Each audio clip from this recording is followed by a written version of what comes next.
stays in. That's right. So if your player leaves the match, your bet continues on with the substitute with FanDuel's Super Sub. Say it with me again. FanDuel's Super Sub. So you're in it until the final whistle. Visit FanDuel.com/Paul and get started now. FanDuel.com/Paul. That's Paul with a capital P. FanDuel's Super Sub. Just another reason to dig in with FanDuel. Let there be goals this summer on FanDuel. 21 plus and present in North Carolina. Gambling problem? Call 877-718-5543 or visit morethanagame.nc.gov. Miss Fernandez, what are those tiny things? Those are what we call amoebas. You can only see them through a microscope. Wow. Today's students are tomorrow's great thinkers and innovators. But right now, there's a funding crisis in public schools. Millions of kids go to schools that don't have funding for books, computers, and so much more just because of where they live. You can help change that. Donors Choose is a nonprofit that lets you support students and teachers in your community and beyond. You choose which supplies to support. You could provide first graders with pencils and paper, or other students with their first chapter books, help a music class get a guitar. You could even supply a classroom like mine with a science project. But what you're really giving is the moment that sparks a brighter tomorrow. To learn more, please visit DonorsChoose.org. That's DonorsChoose.org.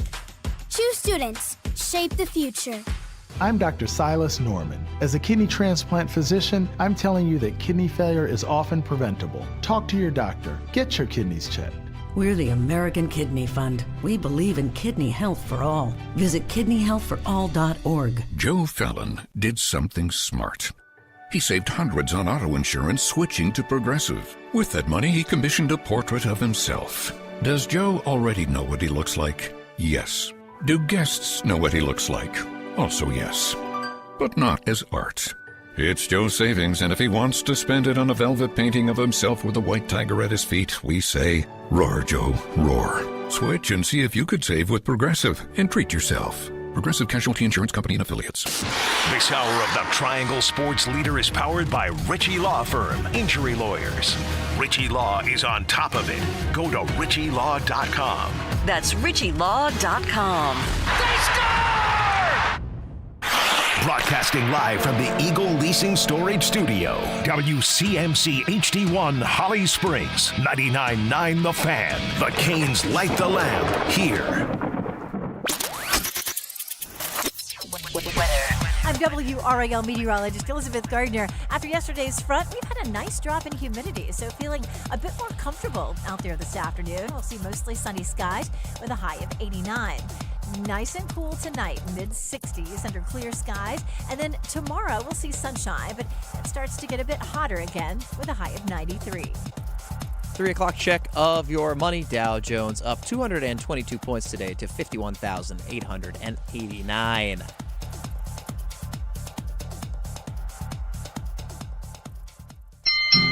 With the third pick in the 2026 NBA Draft, the Memphis Grizzlies select Cameron Boozer from Duke University. The Chicago Bulls select Caleb Wilson from the University of North Carolina. The Charlotte Hornets select Hannes Steinbach from Würzburg, Germany, and the University of Washington. The Drive with Tim Donnelly on 99.9 The Fan. The Drive with Tim Donnelly on 99.9 The Fan. I'm Tim Donnelly. We're running it back. We have Max Gorn producing the show once again. Dennis not here today, but hopefully we'll be back later this week. Last night, you just heard it from the highlights coming into the show, little NBA draft. Every once in a while, we need to be reminded we know absolutely nothing. Some of that happened last night. I'll explain in a second. As I said, this is The Drive. Please subscribe on our YouTube, 99.9 The Fan, and please buckle up for the Big 3 at 3.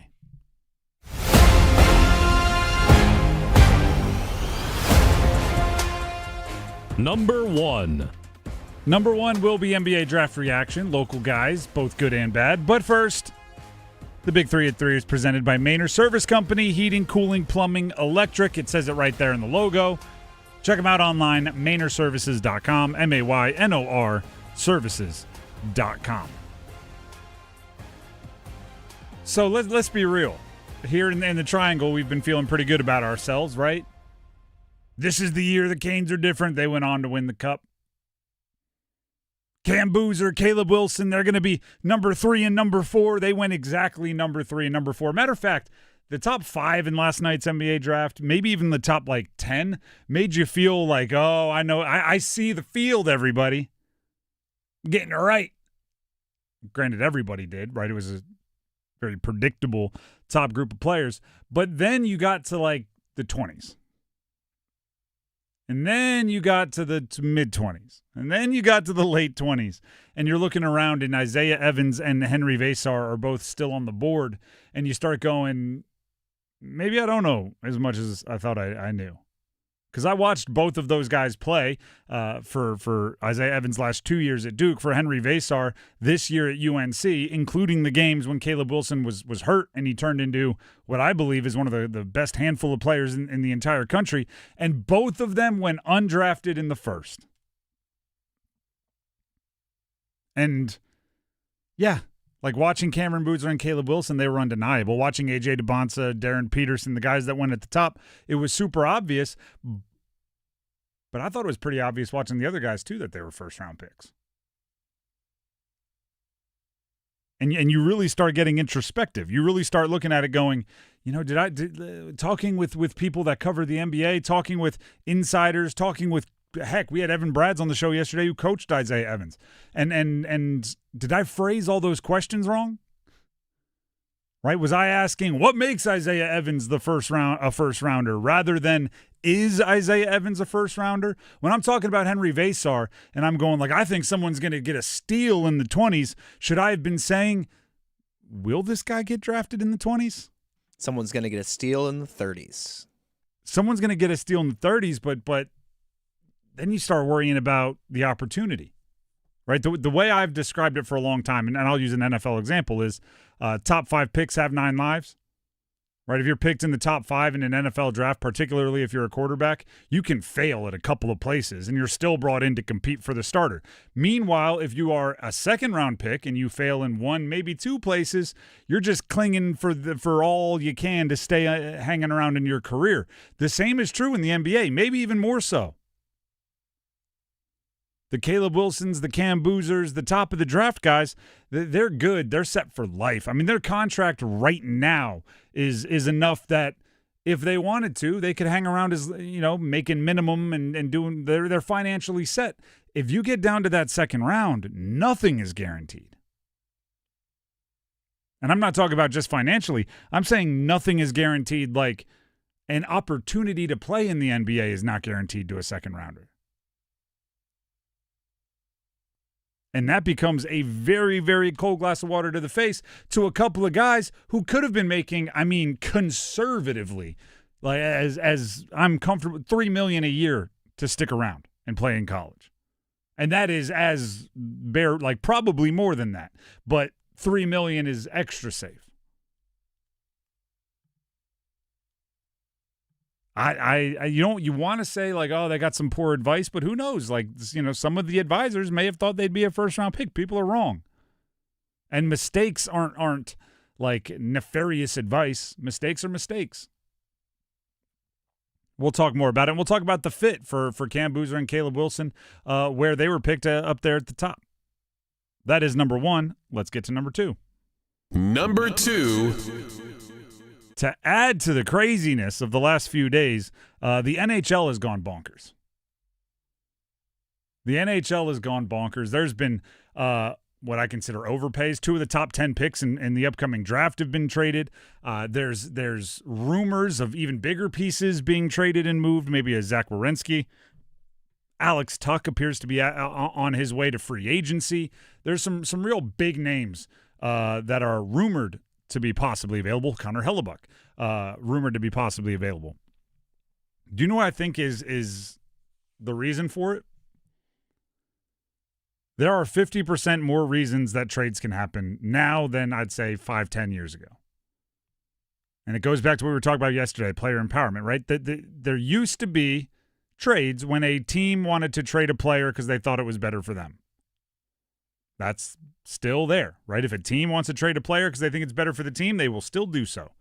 There's also now trades where the team has to trade the player because the player thinks it's better to do so.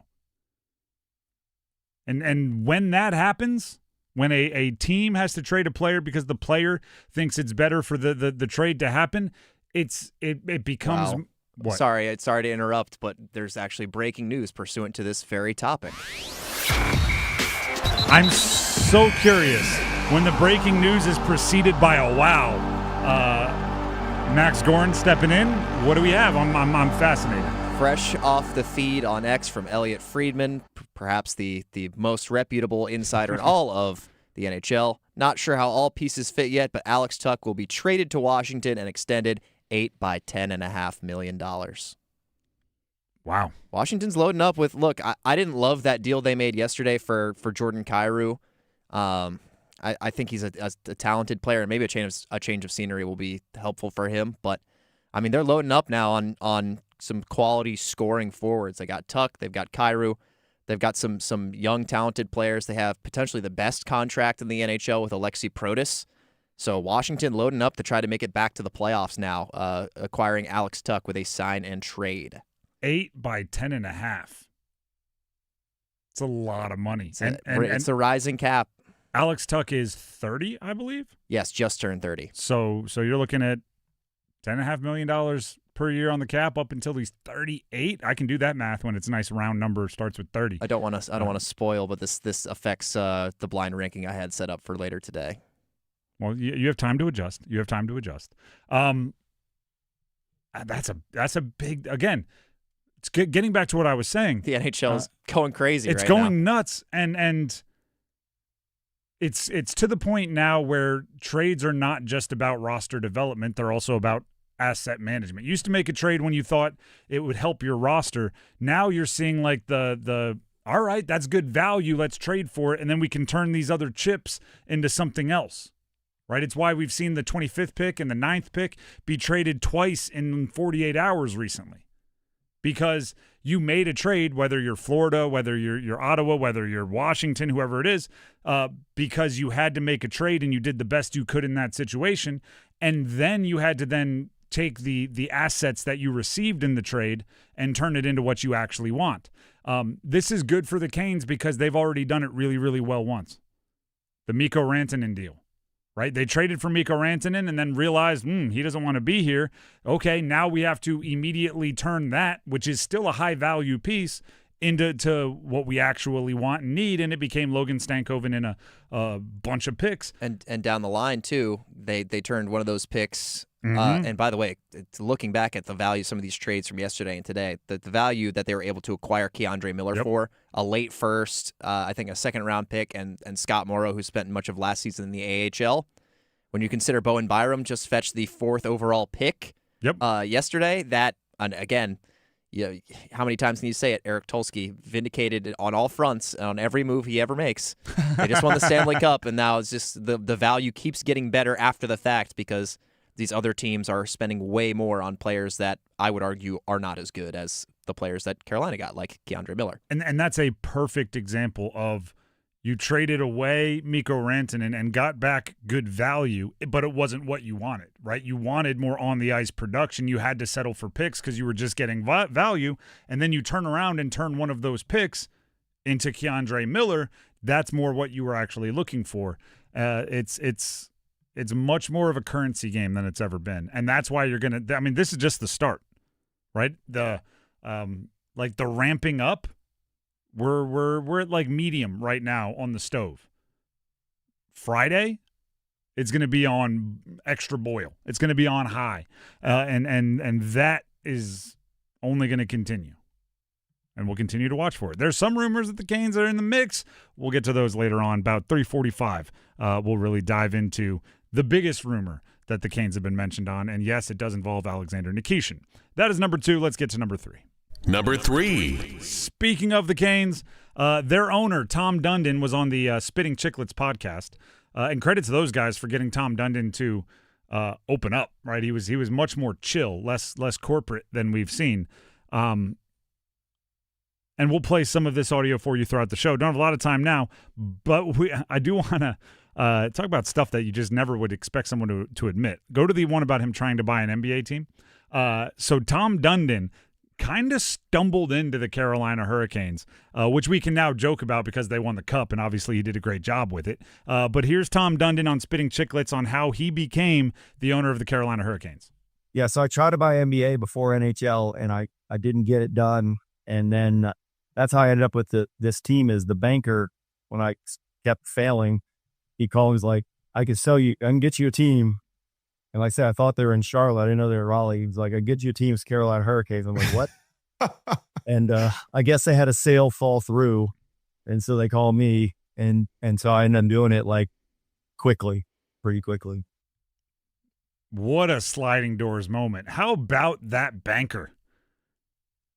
Shout out to that guy. The banker's like the car salesman. We don't got anything with a third row, but have you ever thought of a pickup truck? And turns out you're a pickup truck guy. Tom Dundon just wanted to own a team. And as like we could play, actually we'll play one more clip for you. You like my gut reaction there was like, oh, don't say that. Don't say the Canes were a backup plan. Don't say they were you settled for the Carolina Hurricanes. But actually, he talked about how winning the Cup was more of a relief than like a celebration because he just hates to lose and he's that competitive. And it sounded like this. You know, it's weird because the losing just sucks, right? Yeah. But the winning is more like a relief. So I wish maybe I need drugs or something to get as much high as I get from the lows of losing, because it's like I say, I'm more just, I was tired of losing and you get embarrassed. You know, it's like you think you got a good plan and it doesn't work, and then you start wondering what you're doing wrong, and I don't know. He's just a really competitive dude. So it wasn't like, oh, I was trying to buy an NBA. He just didn't know the Canes were available. He just wanted a professional sports team because he's a wildly competitive dude. And when you're wildly competitive and a billionaire, you buy a team and you do everything you can to win, and he did it. Can't we all be so lucky?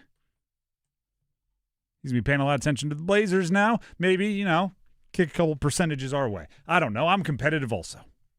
He just wanted to buy a team. What a gangster move. I want to buy a professional sports team. He went out there, stumbled into one, and then 8 years later they won the Cup on a smooth trajectory of building every year. And he mentioned it, too. They asked during the podcast, how much he'd paid. And this was known before. So he originally paid $420 million. For, I think it was just a majority share at that point rather than the entire team. And how much is that worth now? I mean, the team's got to be worth well north of $1 billion at this point in just 8 years since he bought them. So good return on investment so far. And a large part of that is because of the methods and the ways that he's entrusted his staff, delegated some things, and also kind of taken the reins on others to help make them a successful team after about a decade of tough times. Either way, it worked out well. I'm glad he didn't say that 3-4 years in. Like, I wanted someone else, and then Canes just kind of were there and available. Like, you don't want to be the one that's like, bar was closing, so I said, sure, why not? But it worked out, so now it's a funny anecdote. The Drive with Tim Donnelly, 99.9 The Fan. That is the Big 3 at 3, presented by Mainer Service Company. Up next, more reactions to the NBA draft. Do you like where Cam Boozer and Caleb Wilson ended up? Do you like their situations? And what happens with Isaiah Evans and Henry Vasar? Stick around. Credit card interest rates are now over 29%, and most people are only making the minimum payment, so they're getting nowhere. Hey, it's Dennis Cox for Loan Pronto.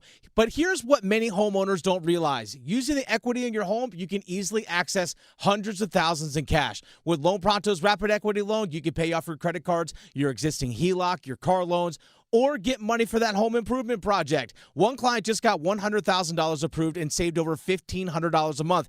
And here's the best part. With Loan Pronto, you can do it all from your phone with zero out-of-pocket, no hard credit pull up front, no appraisal, no long drawn-out bank process, and no touching your first mortgage. Rates are at near 3-year lows. Act now. Go to loanpronto.com. See how much you can get in about 60 seconds. Loan Pronto, 28 5-star Google reviews. Call 919-381-1760 or visit loanpronto.com. 919-381-1760, loanpronto.com. Equal housing lender, NMLS 1661781, NMLSconsumeraccess.org. Do Crohn's disease or ulcerative colitis symptoms keep coming back?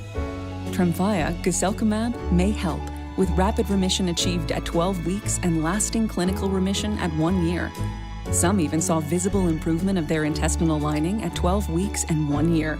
Tremfya is a prescription medicine used to treat adults with moderately to severely active Crohn's disease and adults with moderately to severely active ulcerative colitis. Serious allergic reactions and increased risk of infections and liver problems may occur. Before treatment, your doctor should check you for infections and tuberculosis. Tell your doctor if you have an infection, flu-like symptoms, or if you need a vaccine. Healing is possible with Tremfya.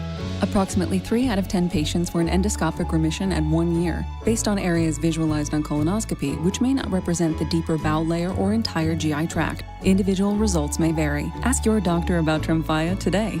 Call 1-800-526-7736 to learn more or visit tremfyaradio.com.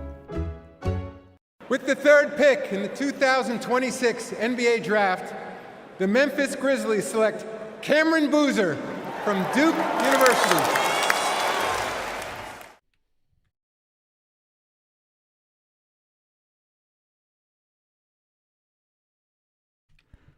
The Drive with Tim Donnelly, 99.9 The Fan. So last night, the NBA Draft took place, and it was a little different than years past.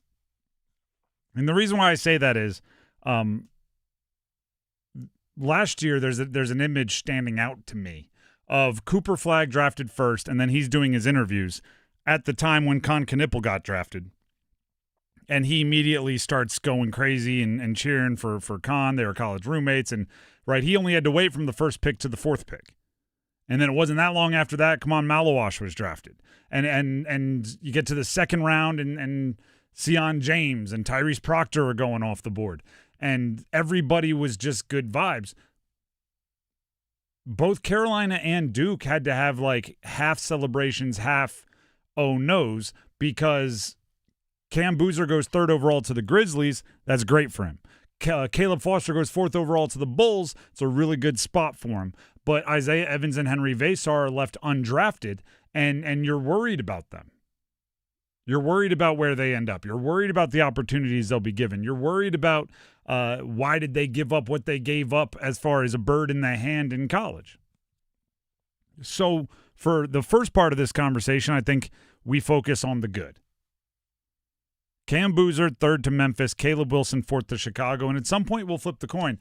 But it wouldn't be fair to just focus on the oh-no's and not give Boozer and Wilson their due. Cam Boozer, third to Memphis.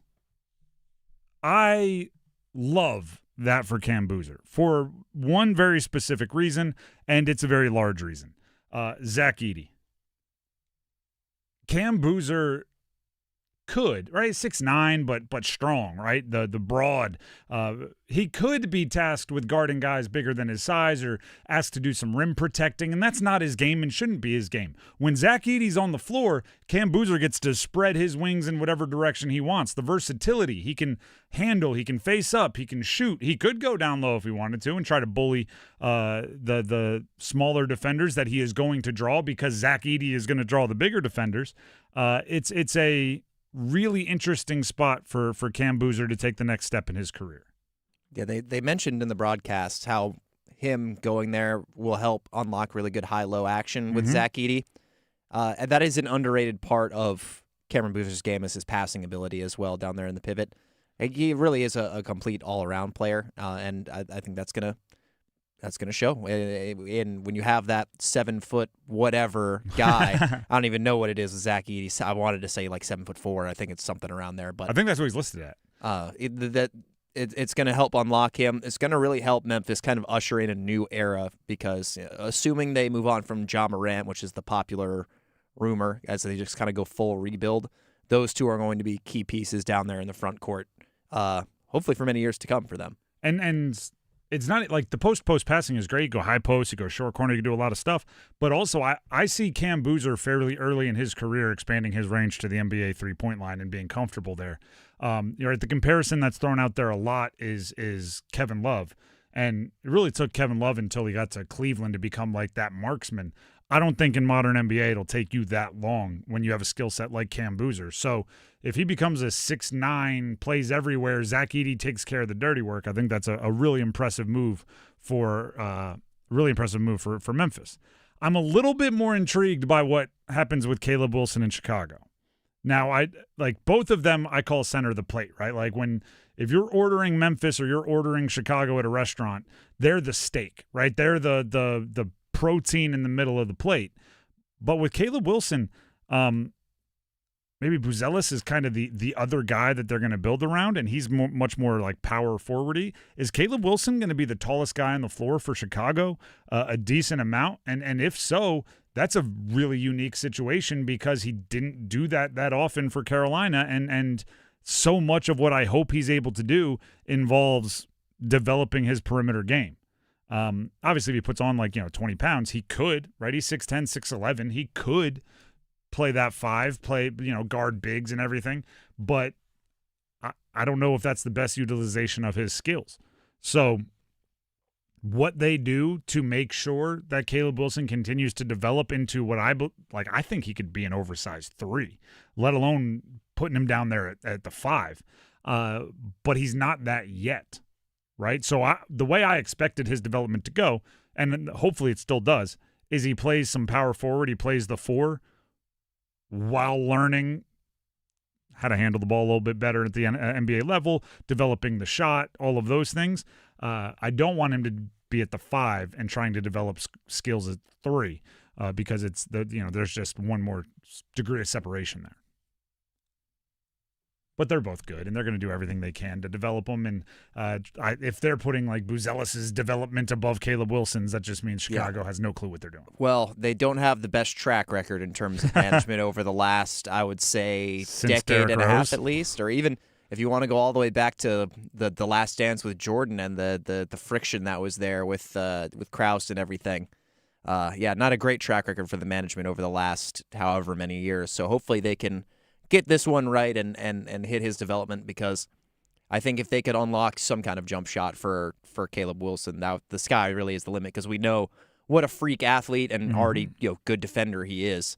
If they could get that jumper going, make him more of a weapon further away from the basket as well, then that really is going to be a big hit for them at the 4th overall pick. But even still, with his skill set as is, like definitely a big piece to help them rebuild with him, Giddey and Buzelis, and then they're going to have to keep fleshing that out. They're definitely a few years away from competing still, but it's a start. You got to start the rebuild somewhere instead of finishing in the play-in every year. If I am a Bulls fan, I'm not a Bulls fan, but if I were talking to a Bulls fan, I would grab them by the side of the face, one palm on each ear, and say, do you realize how lucky you are to have the 4th pick and get Caleb Wilson?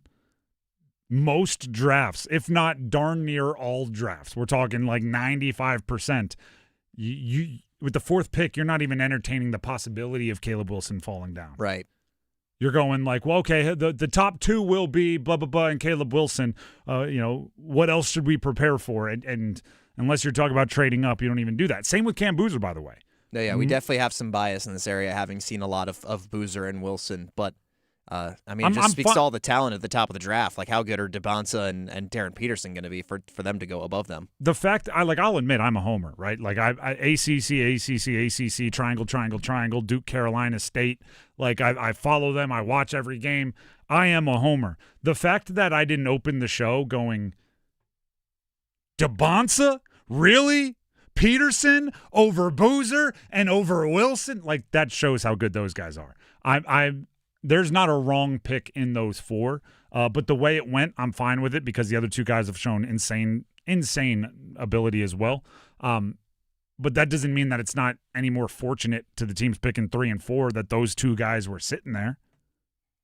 I said it for a long time. The Bulls had the best pick in the draft, right? They had the Sonics pick in the Odin Durant draft, right? It's like when there are 4 obvious top-tier guys, I want pick 4. I want everybody else to worry about getting it wrong, right? I'm just, all right, I'm going to take whoever falls to me, and then it's not my choice. Like, that's what the Bulls did, and they should be fortunate because Caleb Wilson is, I mean, you talk about developing a jumper.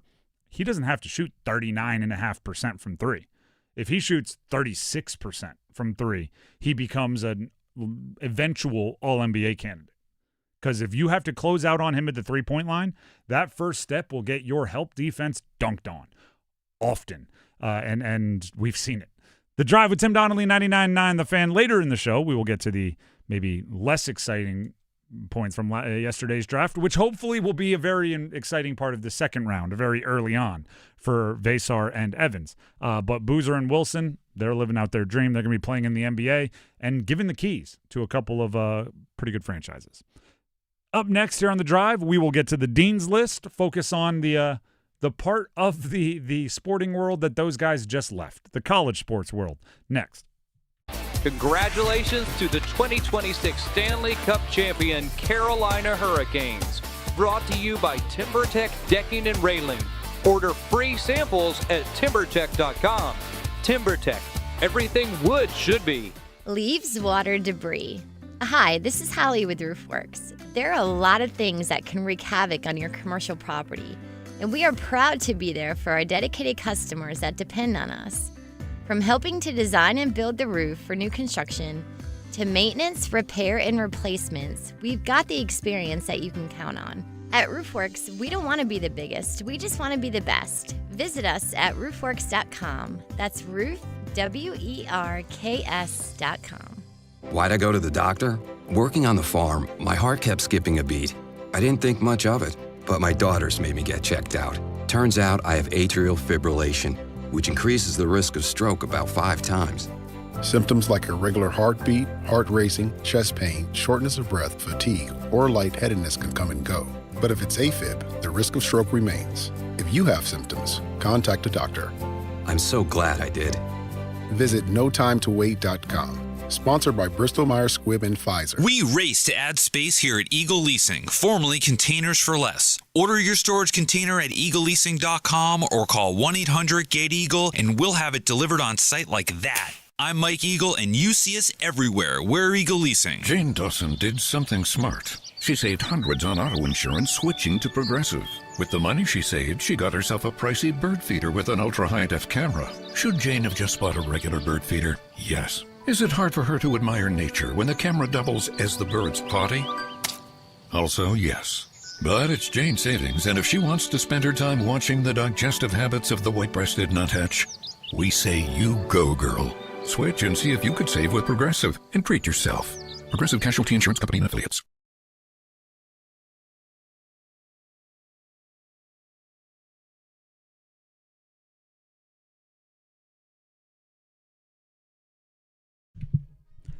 The Drive with Tim Donnelly, 99.9 The Fan.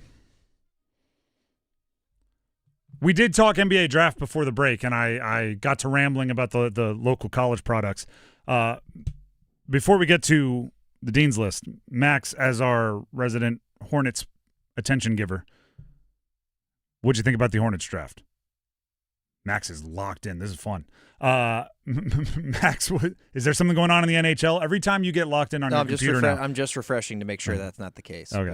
I think we're clear for now. After the breaking news earlier, and by the way, if you're just tuning in, Alex Tuck, sign and trade going to the Washington Capitals, and then expected to sign 8 years by $10.5 million. Now every time I look at Max and he's like focused in on his screen, I just assume there's another giant NHL trade, and I get I'm trying to stay on top of things. A little nervous. The Hornets draft, though. By the way, just this coming from David Pagnotta, Sabres getting a draft pick in return.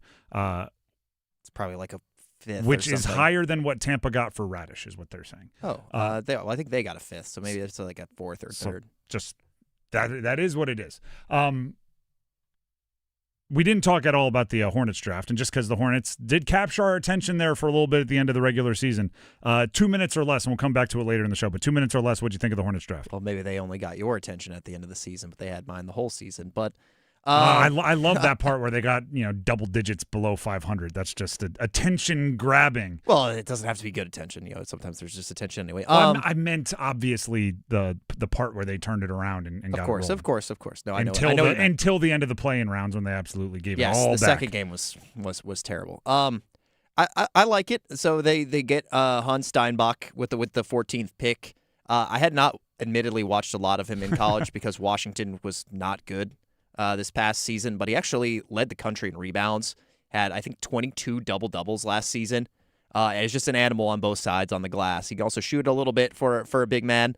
And then they get Christian Anderson from Texas Tech at 18, who is not as much of an NBA archetype. He's a smaller guard. I think he's only 6'1", but he's a good passer and ball handler. He's one of the better shooters in the draft, which you can never have too much shooting, especially for a team like the Hornets that likes to shoot a lot of three-pointers. So I can see a role for both of them immediately. Like we saw with the draft class last year, pretty much everyone except for Liam McNeely had a near immediate role on the team, and a lot of the reason McNeely maybe didn't play as much is because he was dealing with some injuries throughout, even all the way back to Summer League and into the season, but he got some good run with the Greensboro Swarm as they won a G League title.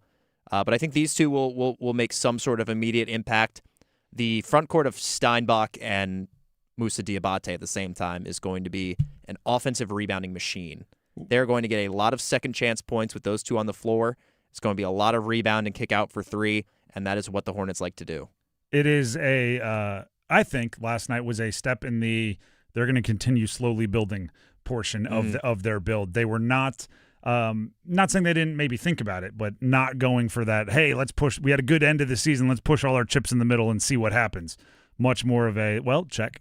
Just going to keep playing smart poker. Maybe the impatient fans, and then I was somewhat in that camp as well. We're hoping to see some kind of big move, maybe a move up, maybe a trade for a veteran, but they've built up and kind of got hot there at the end of last season by building up their young talent, building through the drafts, not skipping steps in the rebuild, and they stuck to that. So they're going to stick to it for now, and hopefully we see that kind of continued progression into this next season. Brandon Miller will be coming off the surgery on that injured shoulder, so hopefully he's ready to go at the start of the year. I don't know if he will be, but hopefully they can just be nearly as hot as they were in the second half from the start, even if they're not as just otherworldly good as they were from January on, and they can win like 50 games and get into a playoff spot, not just a play-in spot. Hopefully they'll just win 50 games.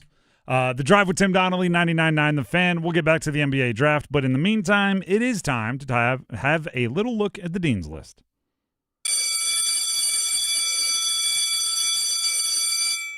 Speaking of the NBA draft, on the Dean's List today, Matt Abel and John Blackwell. Matt Abel, guard, transferred from NC State to UNC. John Blackwell, guard, transferred from Wisconsin to Duke. The reason why they're on the Dean's List is they both explored the NBA heavy. They went through the pre-draft process. They went to the combine. They did the interviews. They talked to the experts.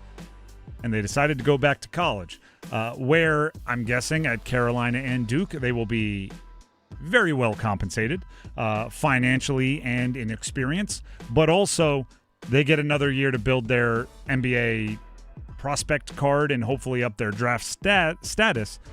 Because as we saw last night with a couple of players that played their college basketball in the area, even if you get you're probably a late first, there's no guarantees that you're going to be. The only, bird in the hand in those situations is the money that you can accept right away to play in college. So those guys will be playing in the triangle. They'll be playing in some of the biggest games in college basketball next year, and they'll be getting paid a bunch of money. And that could have easily gone the other way. And looking at the way that the draft went, I don't think either of those guys would have been first-round picks, which means we'd be sitting here talking about how they might wish they went back to college. So they did. Good decision. Dean's List. More Dean's List. So with Carolina losing to Oklahoma in the College Baseball World Series Championship final earlier this week, that was the final Division I sport that needed to be finished up, right? That the championship hadn't been awarded. So with that, I went and looked at all of the champions. Got to put NC State women's cross country on there. According to Wikipedia, which is, I wasn't going to go look at each individual championship, but that stuff gets corrected on Wikipedia now pretty well. The only Triangle Division I national champion this year, NC State women's cross country. Seems like this area with the athletic programs they have, we should, the over-under should be well over 1. You should at least say 1.5. I mean, what? UNC women's lacrosse lost national championship. NC State men's soccer lost national championship in Cary too. That one stung. But was a great game. I reference that game all the time. The way that they came back from 2-0 down in the second half, tied it with 3 minutes left in regulation, and then lost in golden goal overtime after my friends convinced me like 5 times during and before the game. It's not golden goal in overtime. Turns out it was. It was close calls for a lot of these triangle schools, but you would have figured maybe over 1.5, 2.5. I think you set the over-under at 2.5 every year.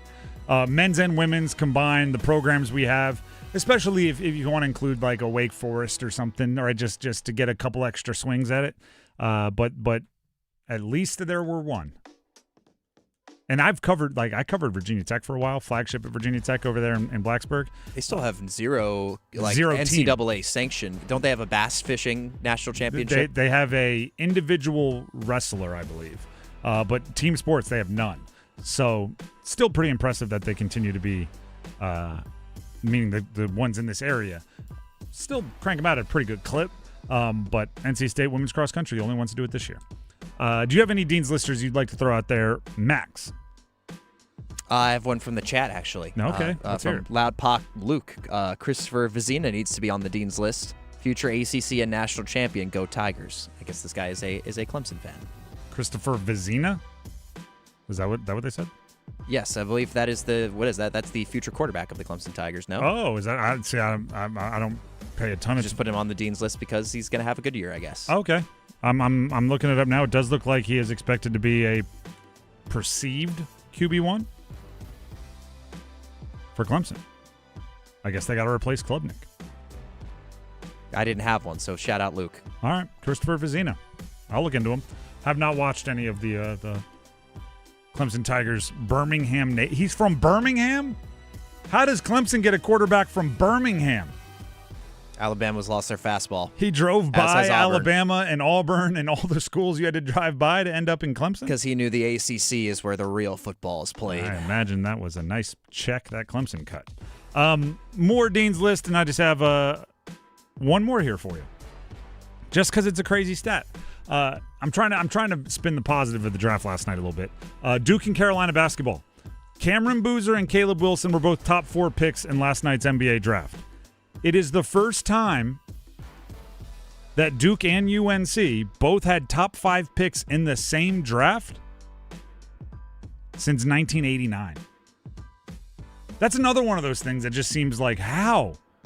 But you have to go back to before Coach K ever won a national championship to find a time when Duke and UNC had top 5 picks in the same year. Duke's Danny Ferry at number 2 and UNC's J.R. Reed at number 5 in 1989 is the last time they both had top 5 picks. That streak now over, obviously, as Cameron Boozer and Caleb Wilson are not only top 5, but top 4. I probably should have gone back to see last time they both had top 4 picks, because with J.R. Reed at 5, this is better than that. But 1989, prior to my life. For Max, that's not saying much. For me, it's starting to be pretty darn impressive when it's prior to me being born. The Drive with Tim Donnelly, 99.9 The Fan. That is the Dean's List. It can be dismissed.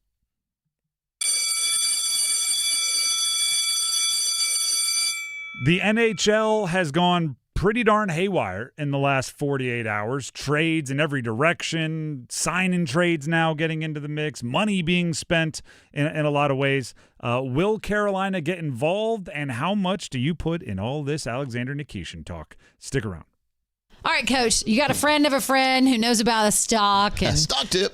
Stock tip, IPOs. And what's the hype around all this, and why is it warranted? I think it's because some people made a lot of money. You heard about it back in the day. The problem is IPO doesn't guarantee you're going to make money. In other words, you're able to buy the stock before it comes out to the public at a certain price.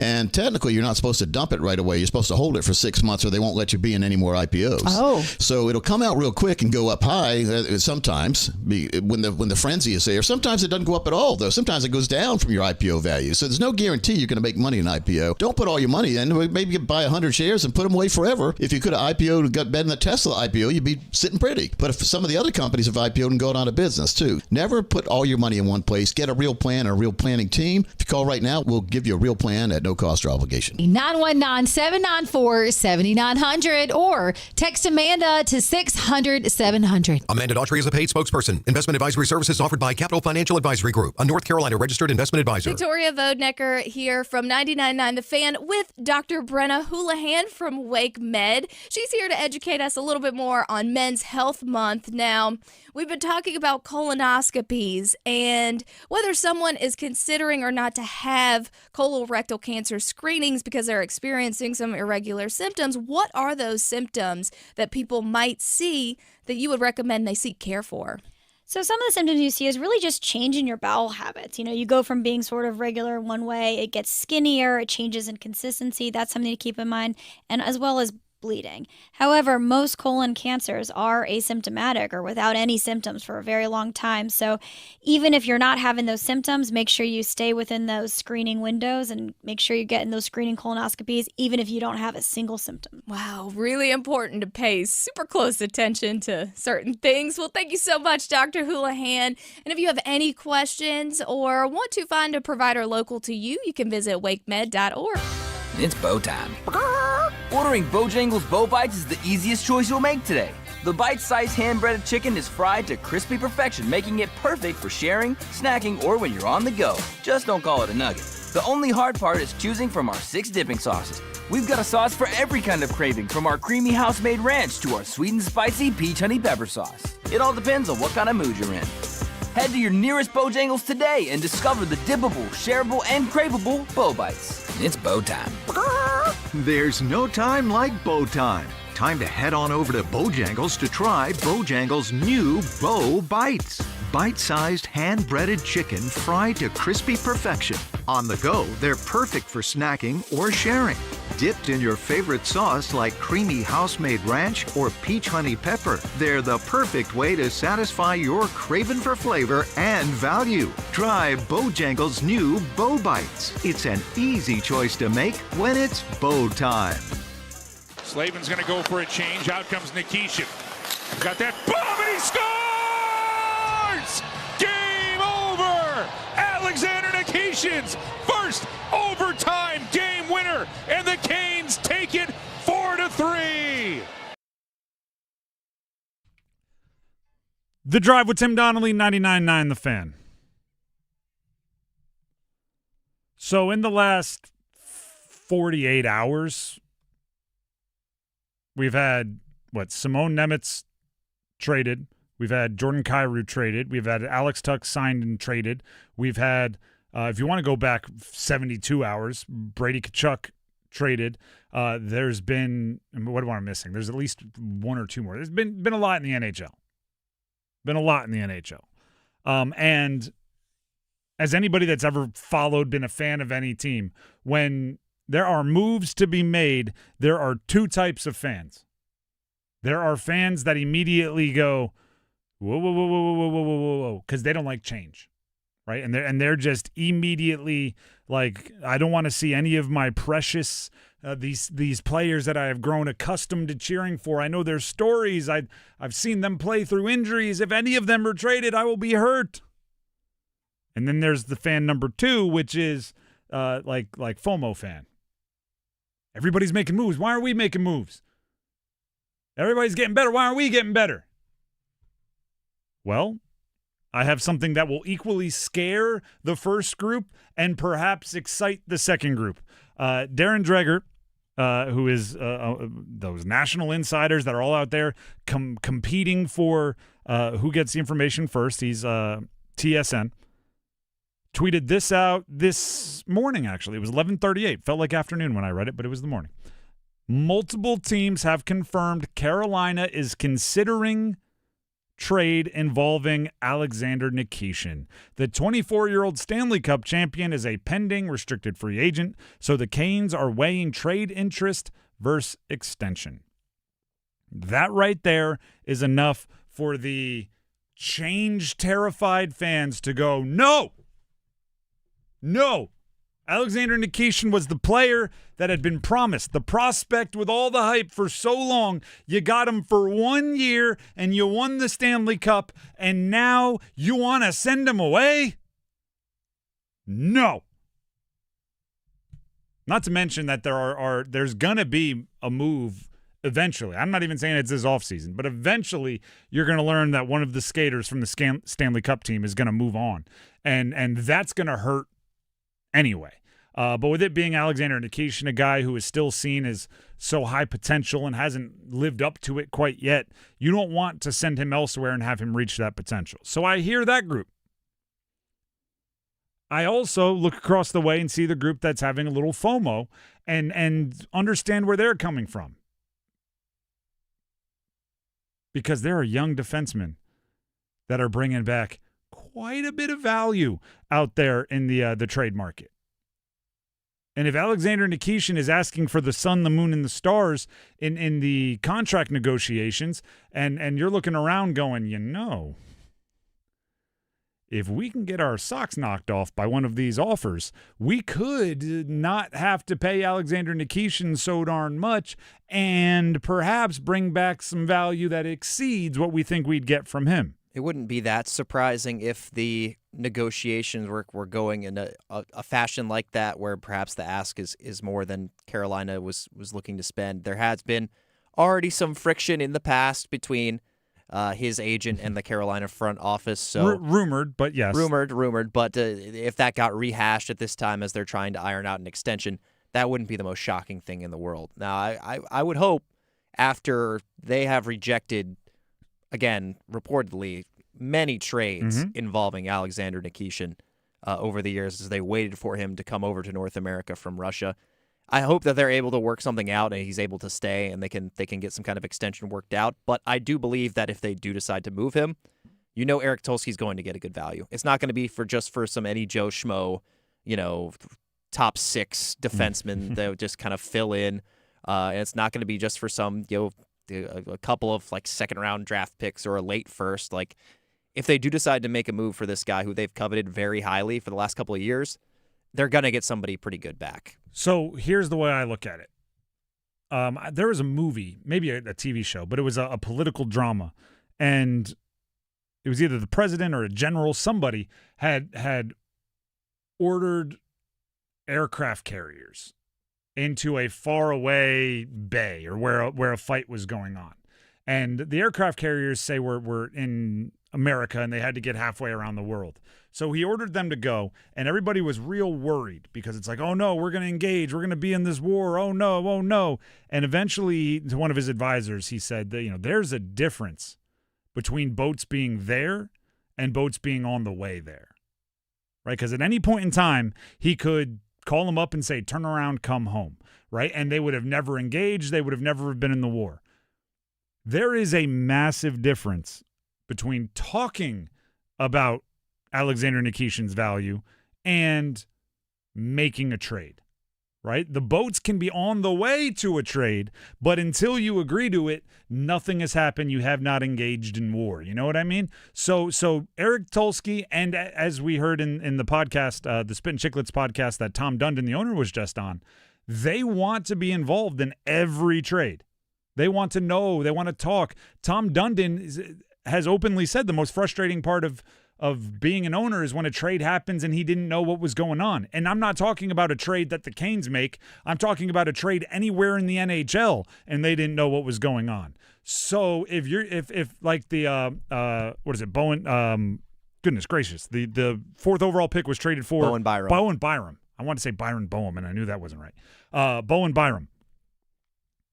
There might be the only way to learn about that to learn about the market for a young defenseman is to feign like you're selling a young defenseman. Right? Oh, you're in the market for a young defenseman. Well, I've got a restricted free agent. He was at one point in time the best defenseman not in the NHL. Like his name's Alexander Nikishin. Now, what is the market for young defensemen? And then you're learning more. And sure, those teams might go run to Darren Dreger and say, like, they're talking about trading Nikishin. When in actuality, Nikishin was the Trojan horse just to get more information.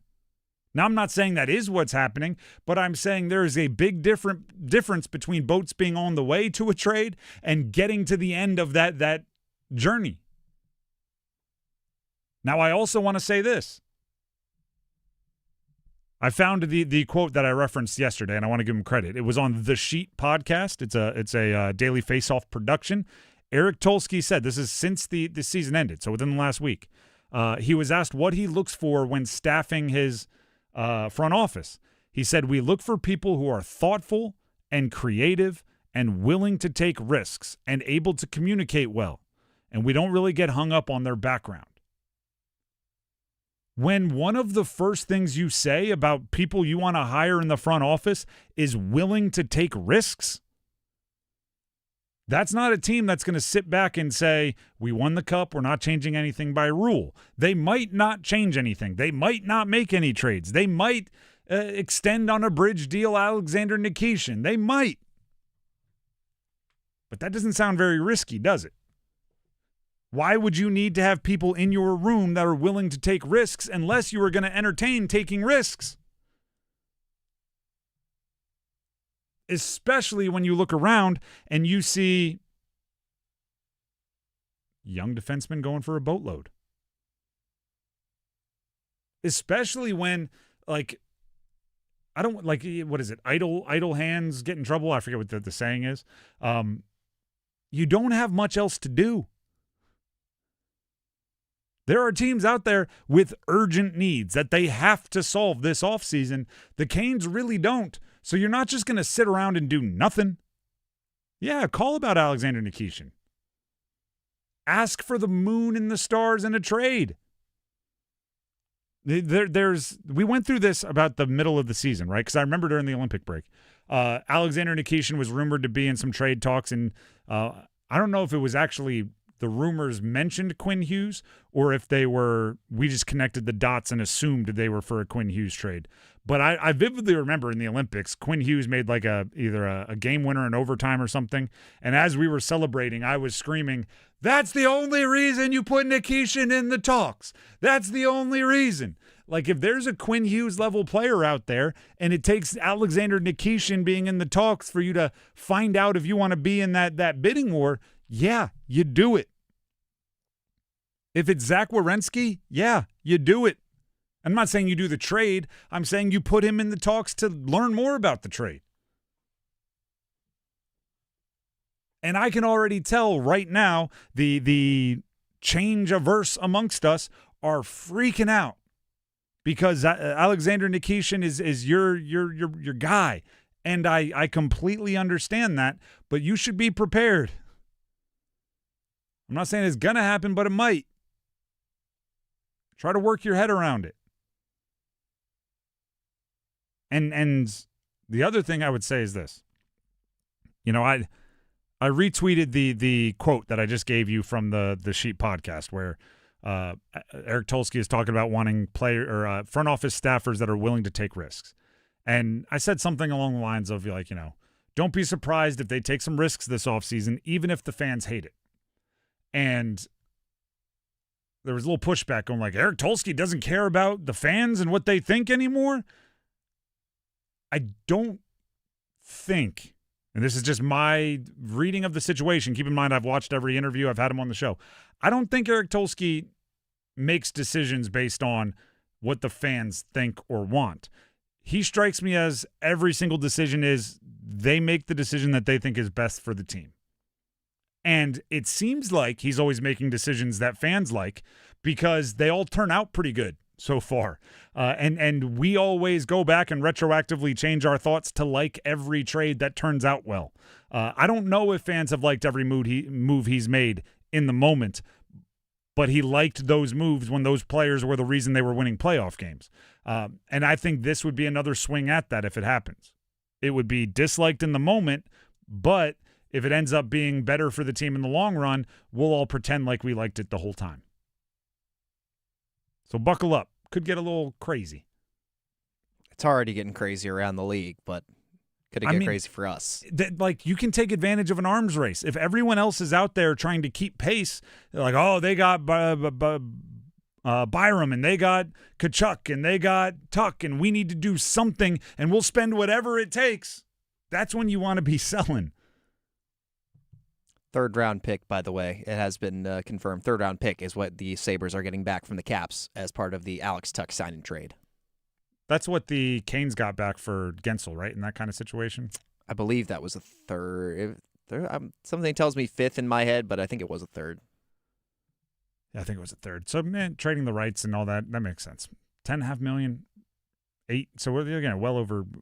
Yeah, it was third round. It's actually it was a third-round pick last year. Was when that was conveyed. Well over $80 million over the next 10 years for Alex Tuck. Congratulations to the Tuck family. The Drive with Tim Donnelly, 99.9 The Fan, from the Capitals, so maybe, but the money's still good. The Drive with Tim Donnelly, 99.9 The Fan. Football at 4. Coming up next. Don't go anywhere. Congratulations to the 2026 Stanley Cup champion, Carolina Hurricanes. Congratulations, Canes, from Surfside Iced Tea and Vodka, proud partner of the Stanley Cup champions. Adam Gold in studio with my friend Ryan Monsine from the Aluminum Company of North Carolina. Because you guys do everything for the exterior of your home, these things can add up. And there are a lot of people who think, I can't afford this. How can the Aluminum Company make it easier? Yeah, well, Adam, we have plans that are 12 months, 0 interest, and 0 payments for 12 months, which make it super affordable for people to do anything on their home, whether it's windows, siding, doors, roofing, gutters, any kind of exterior home improvement. The Aluminum Company has financing plans that can fit in your budget and make it easy. So wait a second. I can get everything done, no interest, and no payments for 12 months? Yeah, and you get a lifetime warranty once the project's done. I get a lifetime warranty once the project is done? Yes, sir. What about my down payment? No down payment, no What? deposit. No down payment, no deposit? No payment until the project's done. No payment until the project's done? Exactly. Where do I sign up? Aluminum Company of North Carolina, aluminumcompany.com. Discover the thrill of precision and elegance with Omega at Bailey's Fine Jewelry. From the depths of the ocean to the heights of space, Omega's Seamaster and Speedmaster collections are crafted for those who dare to explore, with a heritage rooted in innovation and a timeless style inspired by sports, space, and cinematic legends. Omega is the gift for every adventurer. Find your perfect watch at Bailey's Fine Jewelry in Raleigh's Village District. Voted Best Jeweler. Learn more at BaileyBox.com. I'm very honored by this award, and I always just try to work really hard in school and soccer, and it's nice to be recognized with something this special. The Coastal Scholar Athlete of the Month from 99.9 The Fan and Coastal Credit Union. To nominate your athlete, text AWARD to 919-860-5326. I'm attorney Brian Ritchie. Big truck accidents can cause life-changing injuries, and life-changing injuries deserve life-changing money. I know big truck wrecks, and I know how to fight those big insurance companies. If you've been hurt by a big truck, contact us at ritchielaw.com. I'm on top of it. Broadcasting live from the Eagle Leasing Storage Studio. WCMC HD1 Holly Springs. 99.9 The Fan. The Canes light the lamp here. I'm WRAL meteorologist Elizabeth Gardner. I tell you what, today is going to be the best day of the next 7 to get outside. Yes, still going to be on the hot side at 89, but our humidity remains low all day, making it feel as comfortable as it's going to get. We're cool tonight again, mid-60s under clear skies, but the heat creeps back in. Tomorrow we'll see a high of 93 under sunny skies. 4 o'clock check of your money. Dow Jones up 180 points today to 51,847.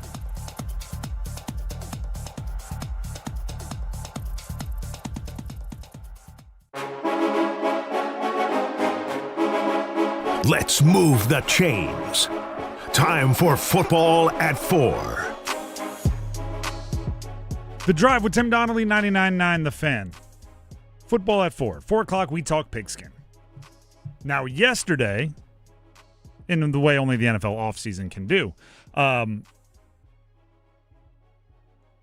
The news of the day was that Bryce Young was voted by his peers the 98th best player in the league, according to the NFL Top 100, which is being revealed slowly over the next couple of months on NFL Network and then on social media and everything else. We touched on this yesterday, but I wanted to dive in a bit further. If Bryce Young is 98, the 98th best player in the NFL, how many will the Panthers have on the list? How many in the top 100 will the Carolina Panthers have? And to give a little context, right, just before you go 12, keep in mind that last year they had 0. The year before they had 0. The year before that they had 1. The year before that they had 1. So just by the nature of Bryce Young, in surprising fashion to many, snuck in there at number 98, they are already halfway to their total of the last 4 years combined. How far do they push it? Now, I should say, the team last year was the best team they've had in at least 4 years. So there's that as well, right? It's correlative. After doing some real on-the-air, like wishy-washy talk yesterday where I'm like, 4, 5, 6, could be 3, like I wanted to hammer it down. So I have my official answer. My official answer is this. I don't know where they slot in. I don't know what numbers they slot in at. I think the Panthers will have 4 total, including Bryce. 4. I think Tedero McMillan makes it because fantasy positions get a little bit of extra love, right? If you are a skill position, particularly on offense, you're more high profile. If you win awards, you're usually given a little bit of a boost in reputation, right? And he was the Offensive Rookie of the Year. Tedero McMillan, I think, makes it. J.C. Horn, I think, makes it. I think when you are a highly drafted player, again, cornerback position, also, it's voted on by players. And if there's one thing players notice across the league, it's not stats.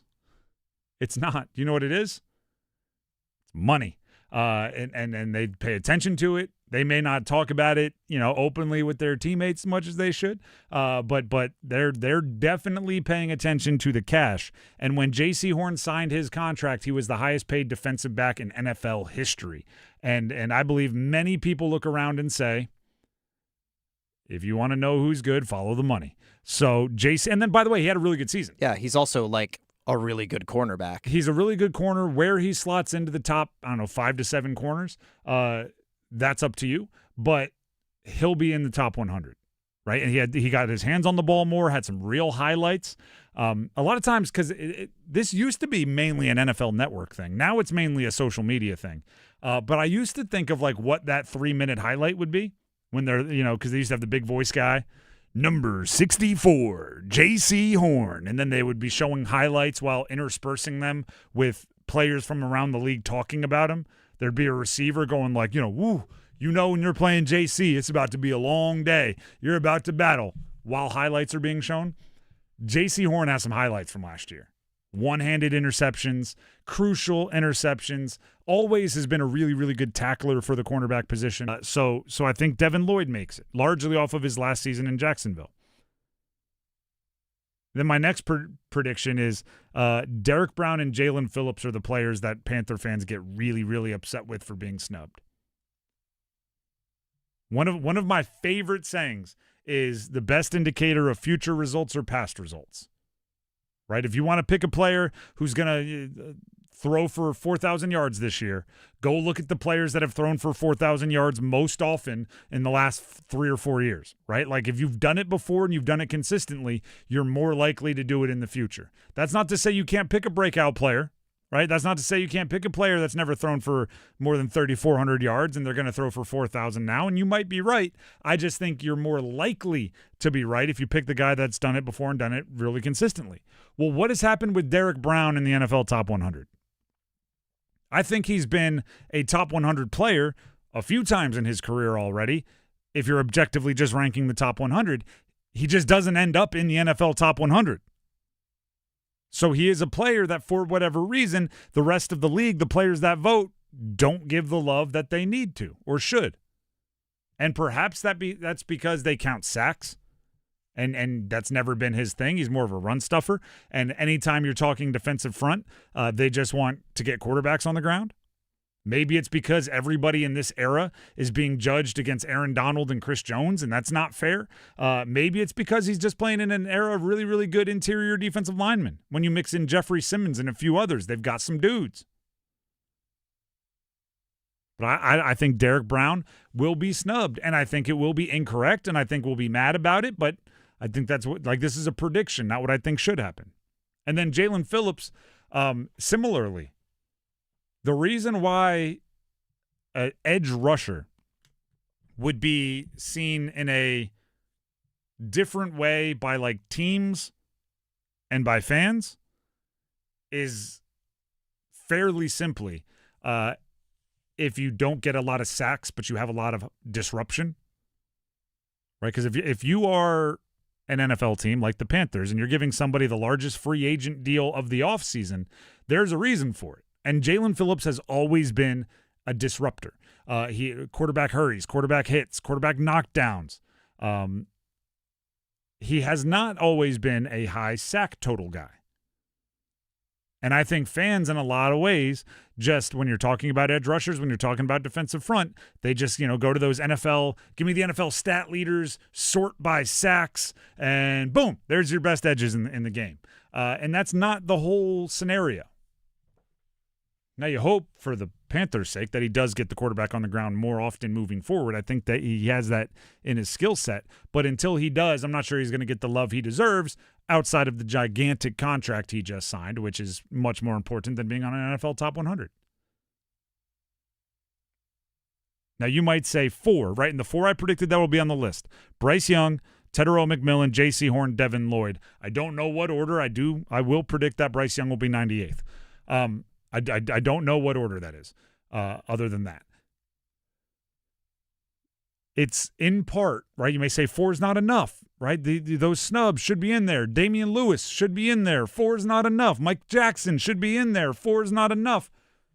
These lists are oftentimes, and this is the same thing for like all pros and Pro Bowls and NBA, all NBA.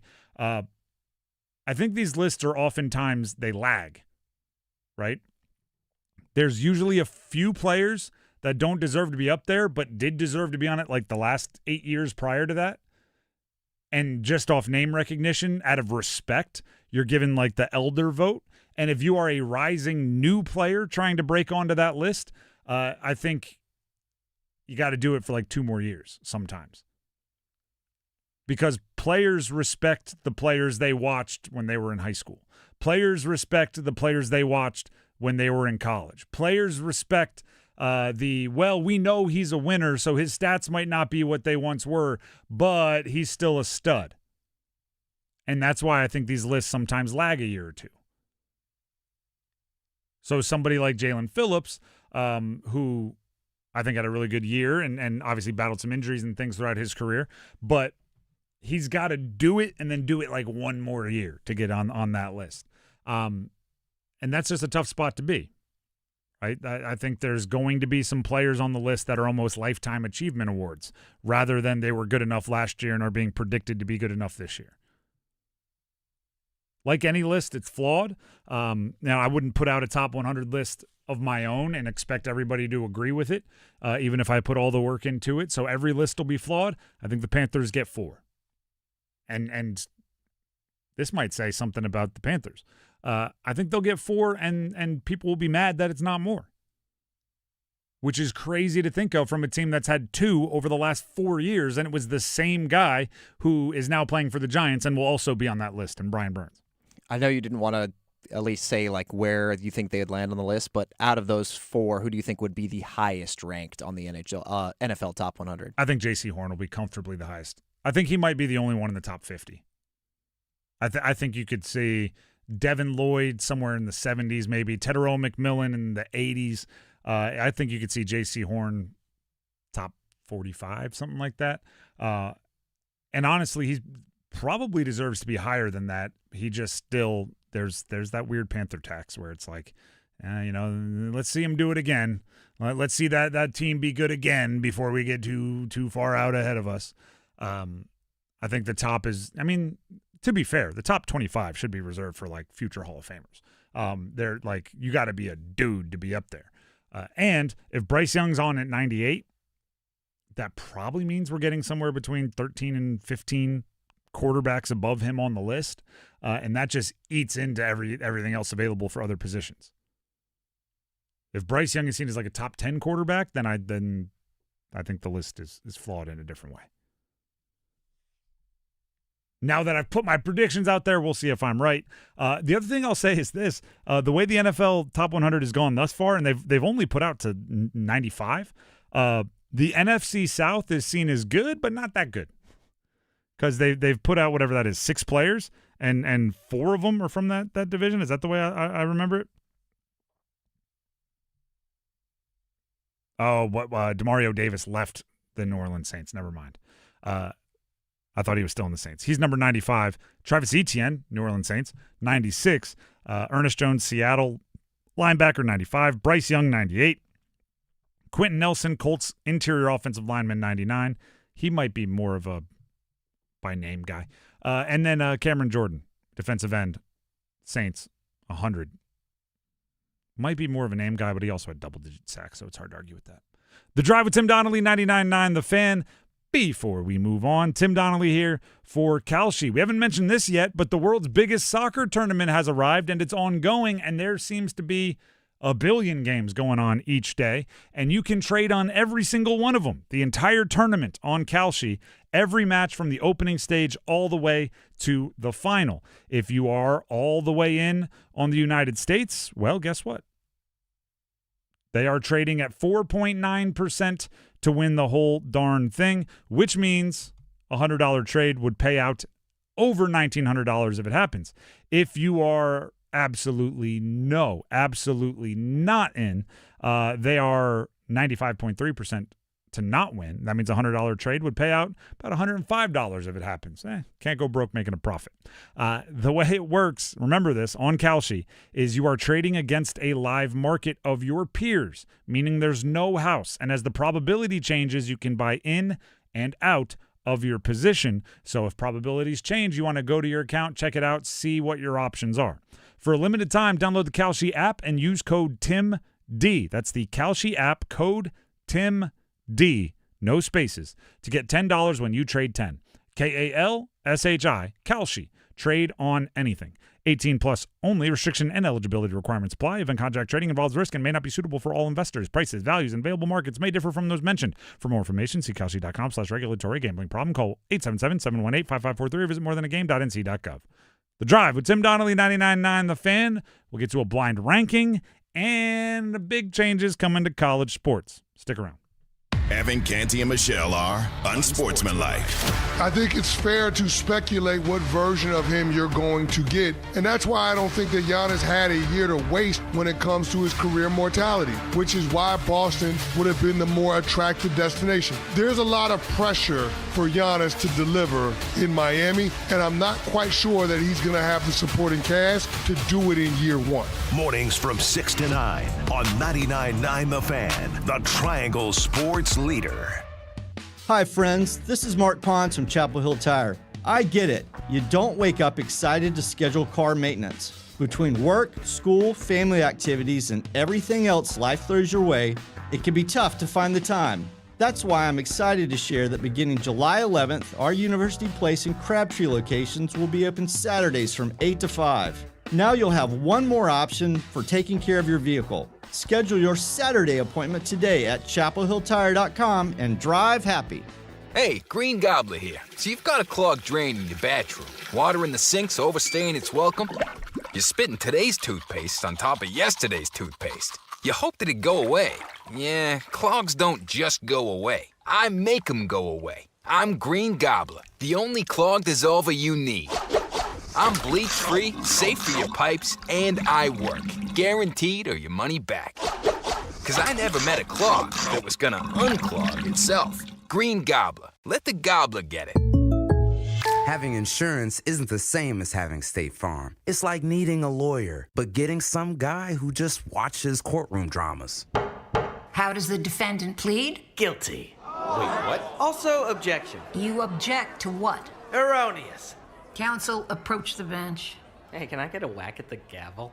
You wouldn't settle for just any lawyer, so don't settle for just any insurance. Get the real deal with State Farm. Like a good neighbor, State Farm is there.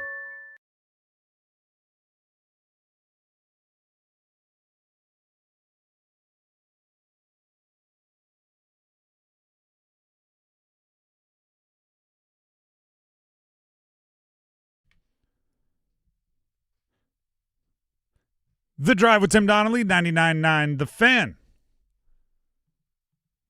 Max Gorn, producing the show today, tipped his hand a little bit. We have a blind ranking coming up. We're going to play the entire game, as we always do on Wednesdays. But he did already hint that it could have something to do with the craziness of the NHL offseason, because when Alex Tuch was traded, or at least the rights to sign him to an extension was traded to the Washington Capitals, he said he had to go back and change his blind ranking. So, Max, even though I'm a little bit cued into what you're going with, what is the blind ranking category for today? So today, Tim, you are going to be ranking Carolina Hurricanes' potential trade targets in the NHL. You want all the people that are scared of change to be really mad at me, huh?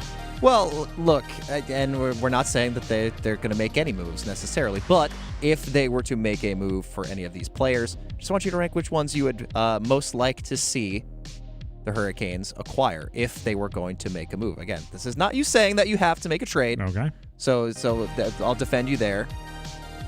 I'm fine. If they get mad, they get mad. I'm not going to worry about it. I do care about all your opinions, but can't change everything because of them. So just to be clear, these are ones, am I saying most likely or ones that I would like to, like, am I ranking how much I would think these trades would help the team, or am I ranking who's most likely to be a Cane? How much you think they would help the team. Okay. All right. Yeah, because I think it's all kind of equally likely to happen in that I don't necessarily think any of these would happen, but they could, because you never know what Eric Tulsky is going to do. Because, again, let's take risks. Mad scientist. So we'll start with a very popular, rumored available player, or someone that's being shopped around in NHL circles online, is Connor Hellebuyck, 33-year-old goaltender for the Winnipeg Jets, 3-time Vezina winner and Olympic gold medalist. Did not have his best year this year, but neither did the Winnipeg Jets as a team. He is under contract until 2031 at $8.5 million per year. That's the average annual value.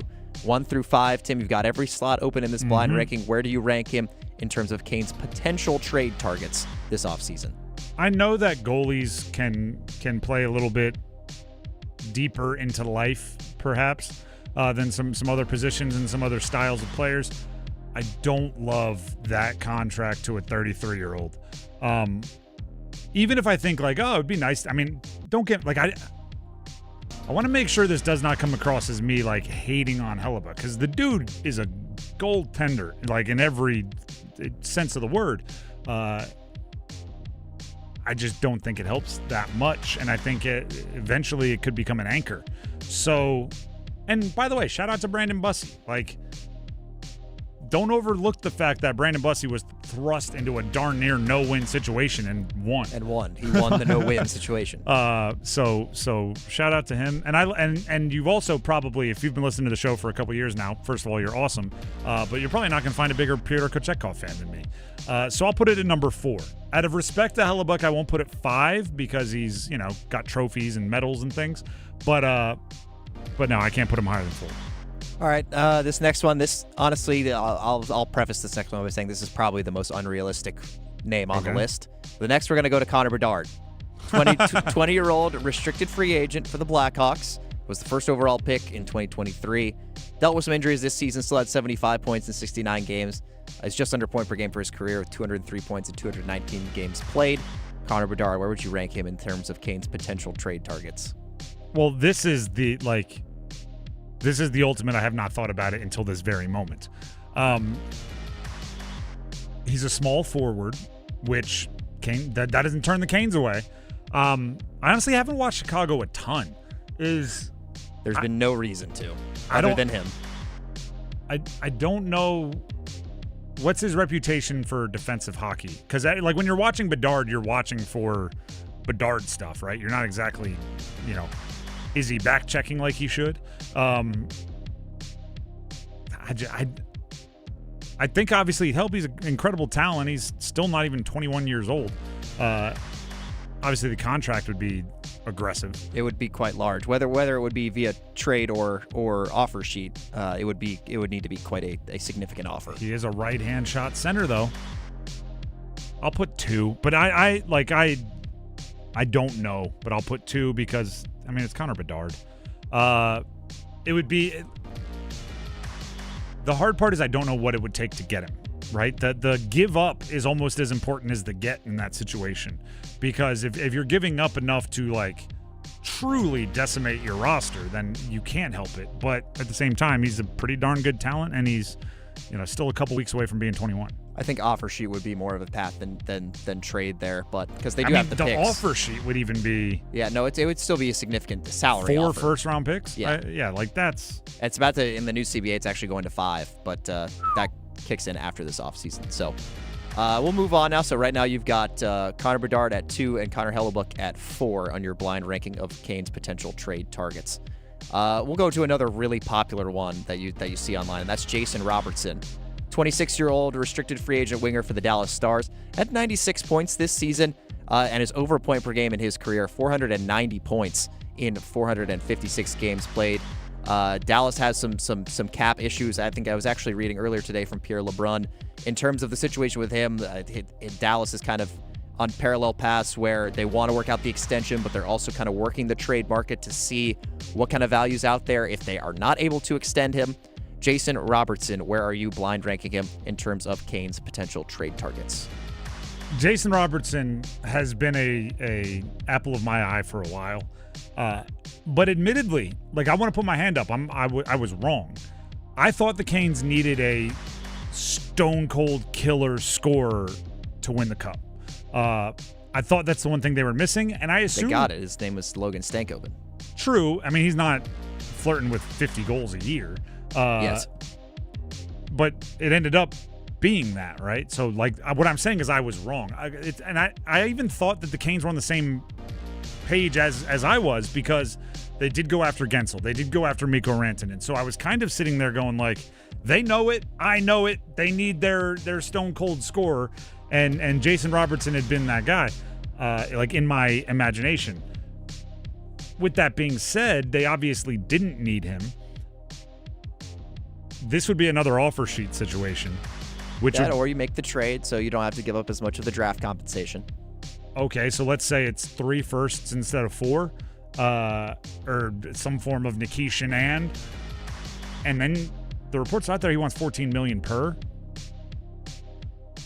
Now you're getting a good player, but you're paying for a good player, and there's not value there, right? If you're paying what they're worth, that's just value, right? If you buy something for $2 and then sell it for $2, you didn't gain anything, right? Also not known as a fantastic skater, which is kind of important in the Kane system. The slow guy going to the fast skating team, but if you just use the fast skaters to set up the score, is that different? I'll put him 3, and that hurts because he was my guy for a while, but obviously the Canes didn't need him, so I'm not gonna chase something that they didn't end up needing. All right, well, next we'll go to a familiar face from this last playoff run. In fact, in the Stanley Cup final, it's Pavel Dorofeyev from the Vegas Golden Knights, 25-year-old restricted free agent winger. He's had 35 or more goals the last couple of seasons as he's gotten a full-time role with Vegas. Where do you have this Russian goal-scoring winger? You've got 1 and 5 open on your blind ranking. I'm a fan. I don't know if I'm saying no to Robertson, granted it's a compensation thing, but if I'm saying no to Robertson, I don't think I'm suddenly in on grabbing a winger that can score almost 40 goals when I just passed on the guy that could score 47 of them. He is power play help. but I don't love going to Vegas and I'm putting him number 5. I can't and part of that is just the nature of the game. I can't put Dorofeev at 1, and my only options are 1 and 5.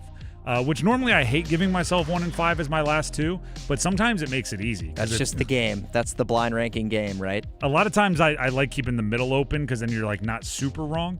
But if you give yourself 1 and 5, it makes the decision easy a lot of times because you're like, oh, it can't be 1. Or the opposite. Oh, it can't be 5. He can't be number 1, so he's number 5. All right, so that means the number 1 spot on your Canes potential trade target ranking is going to go to Zach Werenski from the Columbus Blue Jackets. 29-year-old left-handed defenseman just won the Norris Trophy as the league's best defenseman this year, had 81 points in 75 games.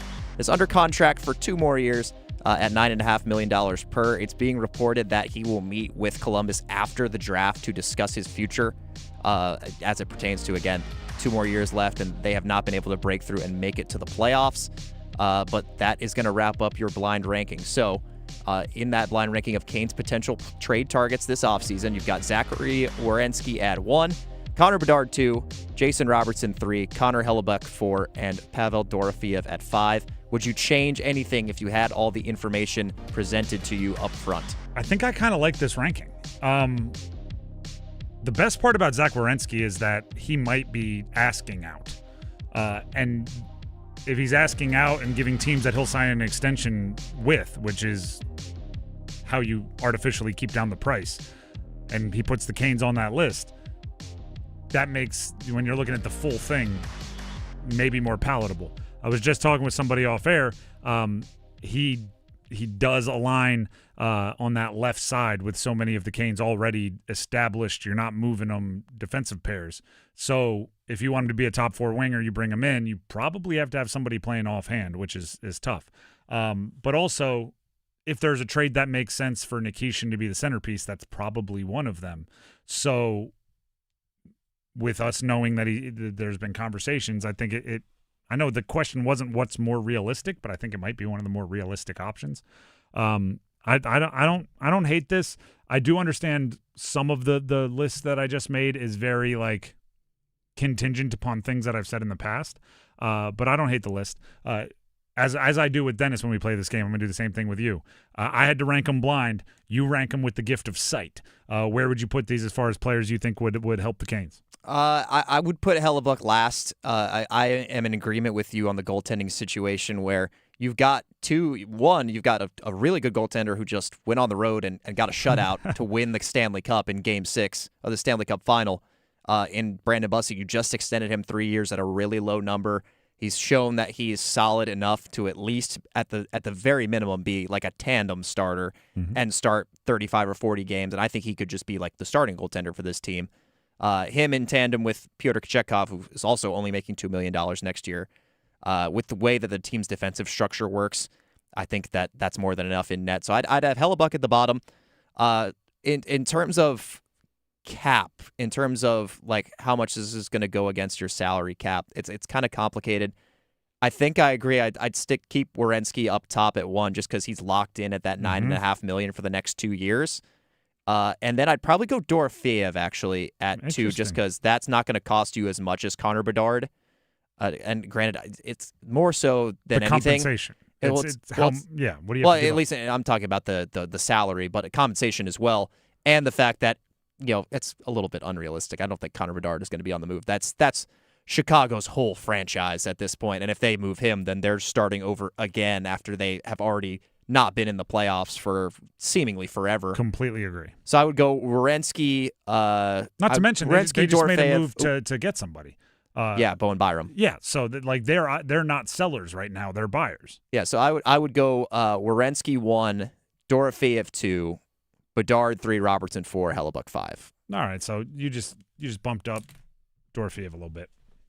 I'm fine with that, and especially with any trade. And I'm not saying it's like a bad blind ranking, but it's all about the price. Like I will trade for the context is super important. I will trade for almost anybody. If the price is right? It's completely. It's the same thing when people are like, so and so is on my do not draft list. I'm like, well, at cost, maybe, but if they fall 2 rounds below where they're supposed to, suddenly they're on my snap them up. Suddenly they're on my must draft list. Best value ads in fantasy. It's a completely context situation. Context dependent, 100%. I will say, I've been trying to temper, like there's all this conversation about, oh, the NHL is getting super teams, like the NBA now, like this is bad for the league. Like if the Hurricanes acquired pretty much any of those guys, particularly if they got Zach Werenski, though, you do kind of start entering, I think, super team conversation when it comes to that, because that defensive core would be absolutely loaded. Now, granted, some of it's probably going the other way to facilitate that move, but I mean, to get the Norris Trophy winner, definitely the best, or at least one of the 3 best offensive defensemen in the NHL to quarterback your power play, that would be something. Before you trade for Zach Werenski, though, if I were Rod Brindamore, Eric Tulsky, I would call him up and just say, hey, before you make this trade, I want to be cool. I want to make sure you're cool with something. You're never going to win the Norris again, no matter how good you are, because they just don't give awards to us. So, like, are you comfortable? You've already got your big award. Are you cool with that just being it? Because if you're cool with that, we'll bring it in. Hopefully, we'll get some cups. Yeah, he says, no, I'll take the 2 or 3 Stanley Cups. That would be the trade-off, but I just want to make sure you're not unhappy. Because that we're not even finalists. Like we don't get there. Obviously half joking, but also kind of not joking. The Drive with Tim Donnelly, 99.9 The Fan. He is really good, by the way. I just want that to be clear.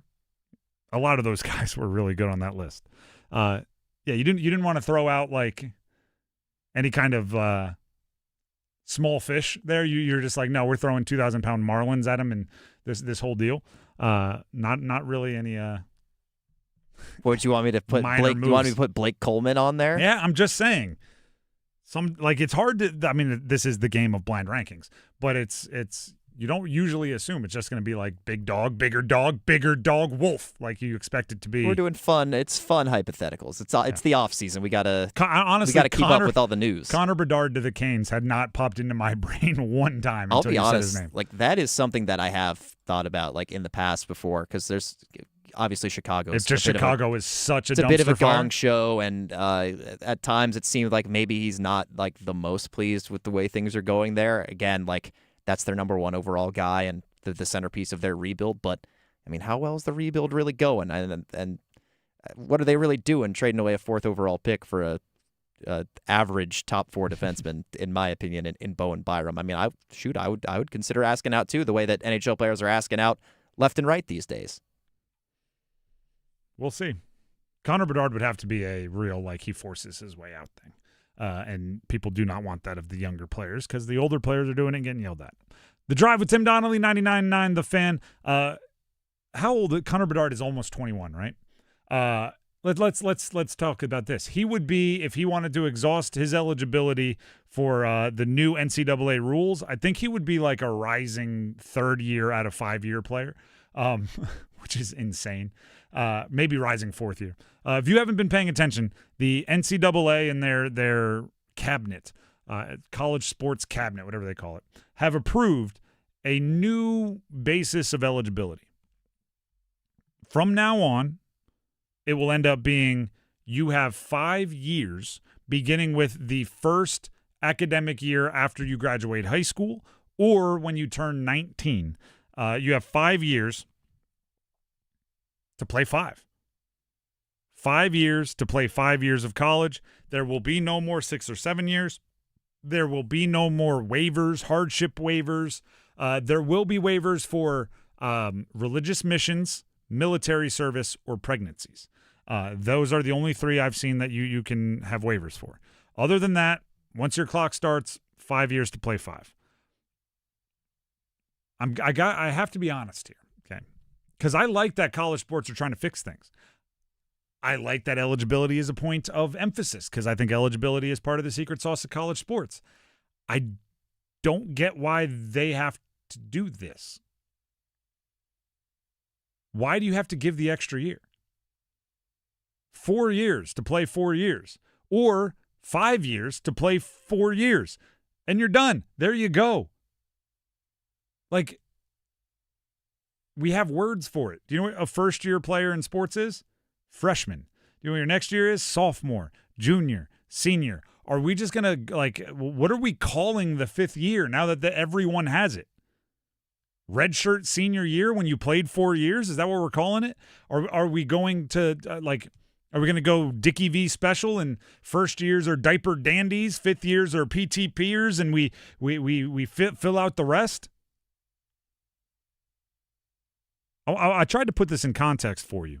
Under the new 5-for-5, do you know who would have just finished up their college careers if they played the entirety of their 5 years? Paolo Banchero and Chet Holmgren would have just finished up if they wanted to play their full 5 years. I'm not saying that they would, because obviously they didn't use up all their eligibility as it was, but just to give you a timeline, they played in college a long time ago. They're on their next NBA contract. They're veterans in the NBA. They could just be finishing up their super senior year. Drake May on the football field.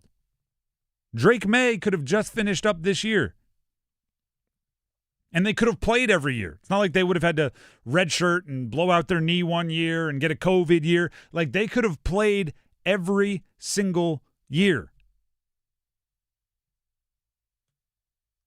I know, I guess it's good that now 27-year-olds can't be like 8-year seniors, 9-year seniors, but it's still more than what college was supposed to be. 5 years eligibility. Why do we keep giving more? I just don't get it. And I know there's a lot of money on the table now, but why can't you divide that money amongst the 4 years? It's very, very confusing to me. Why eligibility is this thing where everybody is so concrete on, like, let's just add and let's add a year and make it cold and obvious. And I'm going, like, there's nothing else that everybody thinks is obvious. And eligibility is the one thing that I don't think should have been messed with. 4 years. It's how it's always been, because 4 years is the pace in which most people get their college degree. If you want to hang out for a redshirt year, I guess I'm fine with that, but then you have to redshirt. And I know this is so far down the list of things that actually matter, but you can just say goodbye to every career record in sports. Every great just gone. You can just say goodbye to them, because some fifth-year player is gonna play for 4 different schools, and you're gonna total up their stats starting in the SoCon, and then the MAC, and then the ACC, and then the SEC, and then the Patriot League. I don't know where they go for the 5th, and their stats are gonna be ridiculous, and they're gonna hold the all-time records, and it just doesn't feel like that's how it should be. But again, that's far down the list. The Drive with Tim Donnelly, 99.9 The Fan. I guess it's good that they're trying. They're not good at changing rules, but at least they're trying. The Drive with Tim Donnelly, 99.9 The Fan. You know who is pretty good? They're trying and it worked. Tom Dundon, as the owner of the Carolina Hurricanes, just won a Stanley Cup. We have audio coming up next. But first, Tim Donnelly here for Maynard Service Company. You know who else is really good at their job? Maynard Service Company. Heating, cooling, plumbing, electrical work. It's not just that they come into your house and fix the cooling system that's not working, or fix the plumbing, or get your electrical work running the way it should and up to all of the codes safety-wise. It's not just that. It's that they do so while being respectful of your house, right? We've all had those horror stories, right? Somebody comes into your house, they do fix what they were supposed to fix, but your carpets never look the same. That's Maynard Service Company is so far from that, right? They respect your house. They respect you and customer service, how they interact. And on top of that, absolutely excellent work. So whether it's heating system work, cooling system work, plumbing, or electrical work, if you need it done on your house, call Maynard Service Company, 919-361-0993. That's 919-361-0993. Or visit them online at MaynardServices.com, MAYNOR services.com. Tom Dundon went on a podcast, spilled the beans. We have the audio next. After 20 years, the wait is over. 5 seconds away. Played out. And the Carolina Hurricanes are the best team in the NHL. They won the 2026 Stanley Cup. It's yours, Carolina. Such a great story with this team. I mean, you dig into it, it's amazing, and I'm just really proud. Your official home for the Stanley Cup champion Carolina Hurricanes. 99.9 The Fan, the Triangle Sports leader. Congratulations to the Carolina Hurricanes on an amazing season and for bringing home the 2026 Stanley Cup. We are so proud of our team. From Deep River Sporting Clays and Shooting School, visit deepriversportingclays.com. Tim Donnelly here for Men's Health Month. We are catching up with Dr. Jonathan Chappell, orthopedic sports medicine surgeon from Wake Orthopedics. Doctor, when is an injury bad enough? How do you know that you should go see an orthopedics specialist? It's a great question, and it's something that both providers and patients often struggle with. If you are in activity and you have an injury and you feel a pop or you have immediate swelling, immediate pain in a joint and you can't bear weight, such as lower extremity, like an ankle or knee, or you notice a deformity, like in a wrist or a collarbone, these are circumstances you should probably see someone at an urgent care like Wake Orthopedic Urgent Care or at Wake Med to seek help right away. If it's something where there's some mild swelling, some irritation of a joint for a few days after an event, you can often give it a period of rest, take some anti-inflammatories, do some stretching, and many times they'll resolve on their own. For answers to questions like that one and much more about men's health, please visit wakemed.org. Download to see if you qualify. Not all customers will qualify. Transfer fees may apply. No Albert subscription required. Albert is not a bank. Albert Instant Loans are issued by FinWise Bank, member FDIC. Not an actual client. Terms apply. Kylie, what's wrong? I just got hit with a car repair bill. I'm behind on rent, and I feel like I can never save any money. Have you tried the Albert app? Albert is your financial assistant, helping you find ways to save and create custom budgets to actually grow your money. Plus, you can get up to $10,000 for big expenses, or advance up to $1,000 fast when you need cash right away. Albert can get me up to $10,000? Exactly. Albert spots you in a pinch and helps you grow your money in the long run. I'm downloading Albert right now. Download the Albert app and use promo code BALANCE to borrow up to $10,000 for whatever you need. The Albert app helps you budget better and save more money so you reach your financial goals faster. Download the Albert app right now and use promo code BALANCE to borrow up to $10,000. Use code BALANCE to borrow up to $10,000.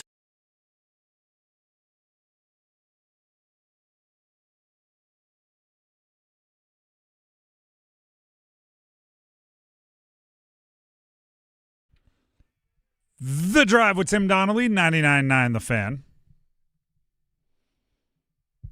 Don't forget to follow us on YouTube, 99.9 The Fan. Search for it. That goes for all social medias, by the way.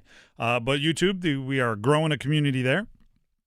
Tomorrow we will have a feedback frenzy, which is where we go into the YouTube comments. We find the best comments that we can, questions, debates, points from a different angle, whatever it is, and we bring them onto the show and react. So jump in our YouTube, 99.9 The Fan. Check out the videos.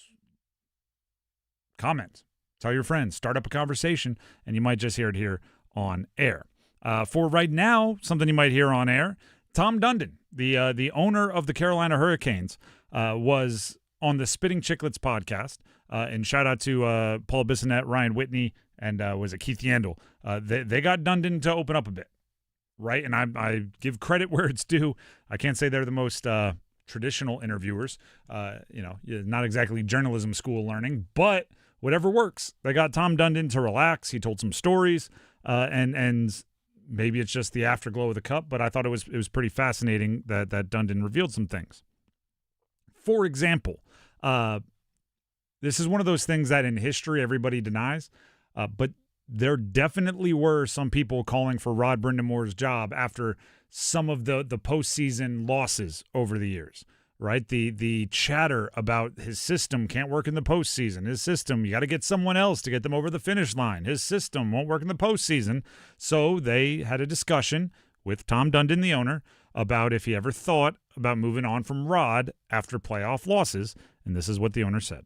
I don't get sports in the sense that they want to always looking for someone to blame. And, I get criticized for being involved, but because I'm involved, I kind of know whose fault it is. And it's usually mine.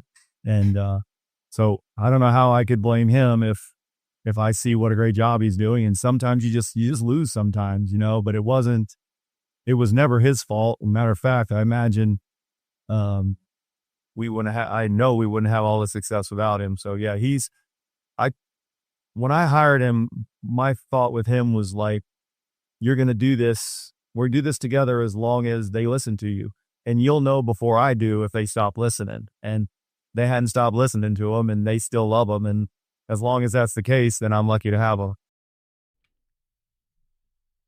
That's really good foresight. Really good foresight. And it's not just like, oh, you liked him or they're paying attention to him. There is a temptation with 7 consecutive playoff losses that you're not even saying it as an insult. You're saying something like, you know, we had a really good Mark Jackson. We need a Steve Kerr, right? Just a fresh voice to get you a little bit further. And he resisted that urge. And obviously history has paid him pretty darn well by way of cup compensation, right? You get the Stanley Cup and everybody's going to be all in. How about this one? The storm surge. I thought this was a really funny kind of behind the scenes deal. So the storm surge has, I would say, it's like a fad in that, you know, like I'm trying to think of a fad from like how Beanie Babies, right? Where it's the coolest thing, everybody loves it, and then as soon as everybody loves it, it becomes like real corny, and it's like, oh, you still like Beanie Babies? And then eventually it comes out on the other side as like retro, nostalgic, remember when? And it kind of lives there for a little bit. The storm surge has gone through some of that. And Tom Dundon, the owner, went through a little bit of the origins and early days of the storm surge, and this is what Dundon said. Yeah, let's be honest, right? It was kind of embarrassing. Like, I remember when I bought the team, my kids were like, you bought the Carolina Hurricanes, you're kind of a scrub, you know? Like, they're making fun of me. And when I first heard about it, I thought they were in Charlotte. So, like, you buy a pro sports team, you think that's pretty cool, but at the time, it wasn't that great. And I knew we would change it, you know, but my whole point was we're in the entertainment business, right? Fans pay a lot of money. It's how the players make money. We got to entertain them. We got to give them, people like winning, right? You win, people like it. We weren't going to be doing a ton of winning in the beginning. And so as we started to turn that around, you know, what else could we do? And we were just trying to come up with different ideas and, you know, moving fans down, and I made them turn the music up, and I got killed for that because, you know, the old people don't like it loud. And so we're trying to do things, and just kind of talking to Willie about it a little bit. And I go to the first game of that season when we hired Rod, and they won. So I was going to go downstairs, say thank you to everybody before I headed home. And then I find out they do this deal. I knew nothing about it. Like, I didn't tell them to do it. They came up with it. I had no idea. Now, after that, I'm like, can we give you some music? Can we, you know, what can we do to help you coordinate this thing? But yeah, I don't know who came up with it. I think it was Willie, but they never officially said so. That makes all of the storm surging that happened at the Stanley Cup parade and after the Stanley Cup on the ice in Vegas so much cooler when you realize, like, it was, to use what was his kid's term when he bought the Canes, like, they're scrubs. To go from something that you were just trying to do to build some excitement around a team that your family considered scrubs to having 193,922. What was the exact number? 192,000. Oh, sorry, I'm a little off. 22. And that number is specific for a reason. Downtown Raleigh Alliance, by the way, using cell phone data is how they counted. 192,922 fans gathered in downtown Raleigh. And at one point in time, seemingly all of them did the storm surge. That is a really cool moment, right? That is something going all the way full circle. And it's no longer like the corny thing you do to make a bad team for some reason worthwhile to go watch. It's now the thing you do to celebrate being the best team in the entire NHL. This next part is important for everybody to recognize, and these are clips of Tom Dundon, the Canes owner, on the Spittin Chiclets podcast. This next part is important for Canes to remember. They were talking about Eric Tulsky, and Tom Dundon spoke about Tulsky in a lot of the same ways that we do, right? Very smart, kind of stereotypically nerdy is how people might describe him. But he also got to the root of why Eric Tulsky is so good and why he was the right man to build this team. Here's Tom Dundon on Spittin Chiclets. You know what he does is there's just no emotion to the analysis of the players. So you have at least, and if anybody in hockey thinks that they're not emotional, they're just naive or lying. Because I am, you are, we all are. You know, like there's some of our guys that I wouldn't trade for anybody. And just because it's like there's this relationship that I wish I could tell you didn't exist when it came to business, but it just does. And, you know, he's a lot better at, you know, doing sort of some of the analysis and turning it into the facts. Now, you may ignore some of those facts because of culture, toughness, fit, character, but you at least know what the facts are every time we make a decision. Removes emotion. I don't know how you would do that. And I always, anytime we start talking about a GM removing emotion, I go to one of my favorite movies, and I reference it all the time, Moneyball, right? Where Billy Beane, meaning Brad Pitt's character, is teaching Jonah Hill's character how to deal with players and basically explains why, as a front office executive, you can't be friends with the players, right? Because then when you're trying to cut them or when you're trying to say they're traded, you start going like, oh, gosh, your kids are still in school. I wouldn't move them when they're in school, right? I would let your wife stay behind while you have to go to Detroit for the next 8 months. And it's like, no, right? These are numbers on a page to you. It has to be, you're being traded. Here's the number of your GM in Detroit. He'll help you with the travel plans. Thank you. See ya. Like, it's got to be that cold-blooded until you see Eric Tulsky on stage and you recognize he knows the players. He signed Nick Delorier to an extension on the stage. How do you remove emotion when you're making decisions like that? It's a skill. It's a cold-blooded skill, but it's a skill. And it's why some of you should prepare yourselves. Not saying it's going to happen, but you should prepare yourselves for a cold-blooded skill being used this offseason. If Eric Tulsky sees an opportunity to make the team better, he's going to make the team better. And he's going to cold-blooded, no emotion, analyze whether he thinks it'll make the team better. The good news that I will say is I do think they have both sides covered. I think the best front offices, the best structures, there's somebody who's like hockey guy, culture, and one who's cold-blooded, no emotions. So if Eric Tulsky's calculator or his cold-blooded, no emotion decision starts messing with one of the keystone guys in the locker room, Rod Brindamore will be standing there probably shirtless and flexing, saying, no, you're not taking him. So you have checks and balances on both sides. But Tom Dundon knows Eric Tulsky is there to do a job, and he's going to back him up. He is going to back him up. That's just a little bit. And there's at least one more clip I really want to play for you later in the show. So we are going to do just that later in the show. It'll come up during the starting five. So remember that. The Drive with Tim Donnelly, 99.9 The Fan. Just to keep you updated in the hockey world. Max, I think this is the most recent deal. Alex Tuck going from Buffalo to Washington. And they traded a third-round pick for his the rights to negotiate with him, restricted free agent. Signed an 8-year, $10.5 million deal. So Washington getting better in a few different ways in the last few days. Perhaps one more run with Ovi kind of happening there, and they want it to at least end in the postseason, and they're spending and trading in a way that'll make that happen. But that is the most recent news out of the NHL, right? I feel like every 10 minutes I should check in to make sure I'm not missing something that's happened more recently. That's most recent? All right, I'm getting the nod. That is most recent, to keep you updated. The Drive with Tim Donnelly, 99.9 The Fan. As promised, the starting five will be up next, and there's one more piece of audio from Tom Dundon I want to play for you, and it will happen in the starting five coming up next.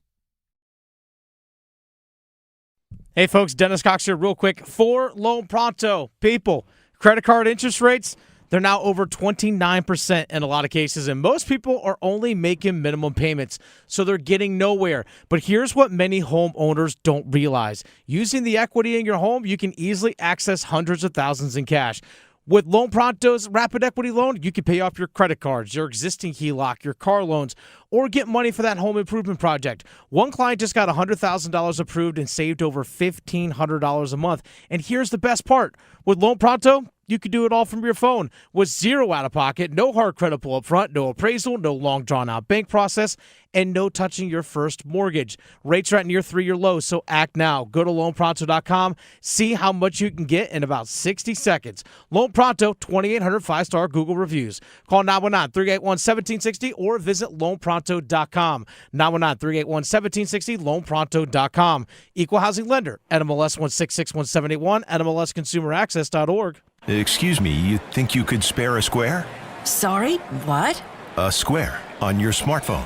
Oh, yeah, for the 99.9 The Fan app. Exactly. Listen to your favorite hosts, teams, and live sports action. The Carolina Hurricanes are the best team in the NHL. They won the 2026 Stanley Cup. And every podcast episode at your fingertips, anytime, anywhere. Available for Apple iPhone and Android phones. Download the 99.9 The Fan app today. Adam with Rush Hour Karting here. The last time the Canes came as a team in race was 2006, the year they won the first cup. They came again this year, 20 years later, won the cup again. Rush Hour Karting brings out the best in people. Congratulations, Canes! We're Stanley Cup winners 2026! Woo! It's bow time. Ordering Bojangles Bow Bites is the easiest choice you'll make today. The bite-sized hand-breaded chicken is fried to crispy perfection, making it perfect for sharing, snacking, or when you're on the go. Just don't call it a nugget. The only hard part is choosing from our 6 dipping sauces. We've got a sauce for every kind of craving, from our creamy house-made ranch to our sweet and spicy peach honey pepper sauce. It all depends on what kind of mood you're in. Head to your nearest Bojangles today and discover the dippable, shareable, and craveable Bow Bites. It's bow time. There's no time like bow time. Time to head on over to Bojangles to try Bojangles' new Bow Bites. Bite-sized, hand-breaded chicken fried to crispy perfection. On the go, they're perfect for snacking or sharing.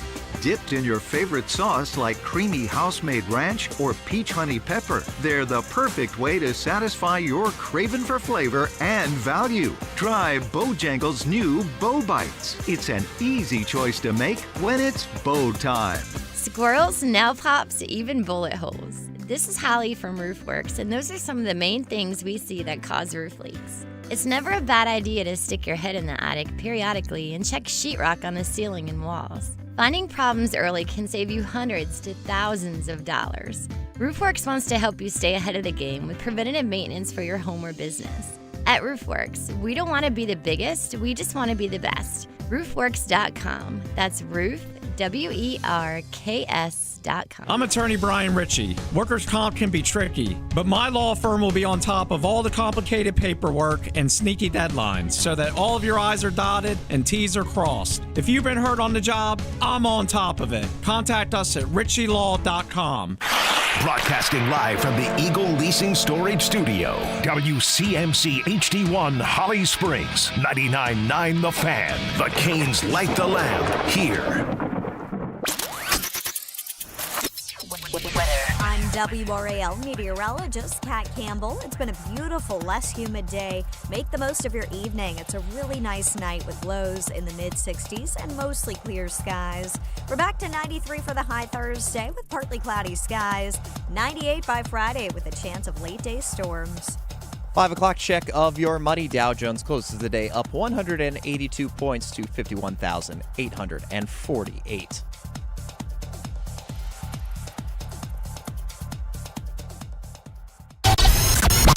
It's 5 o'clock. Time to serve up the biggest sports stories of the day. Here comes your starting 5. The Drive with Tim Donnelly, 99.9 The Fan.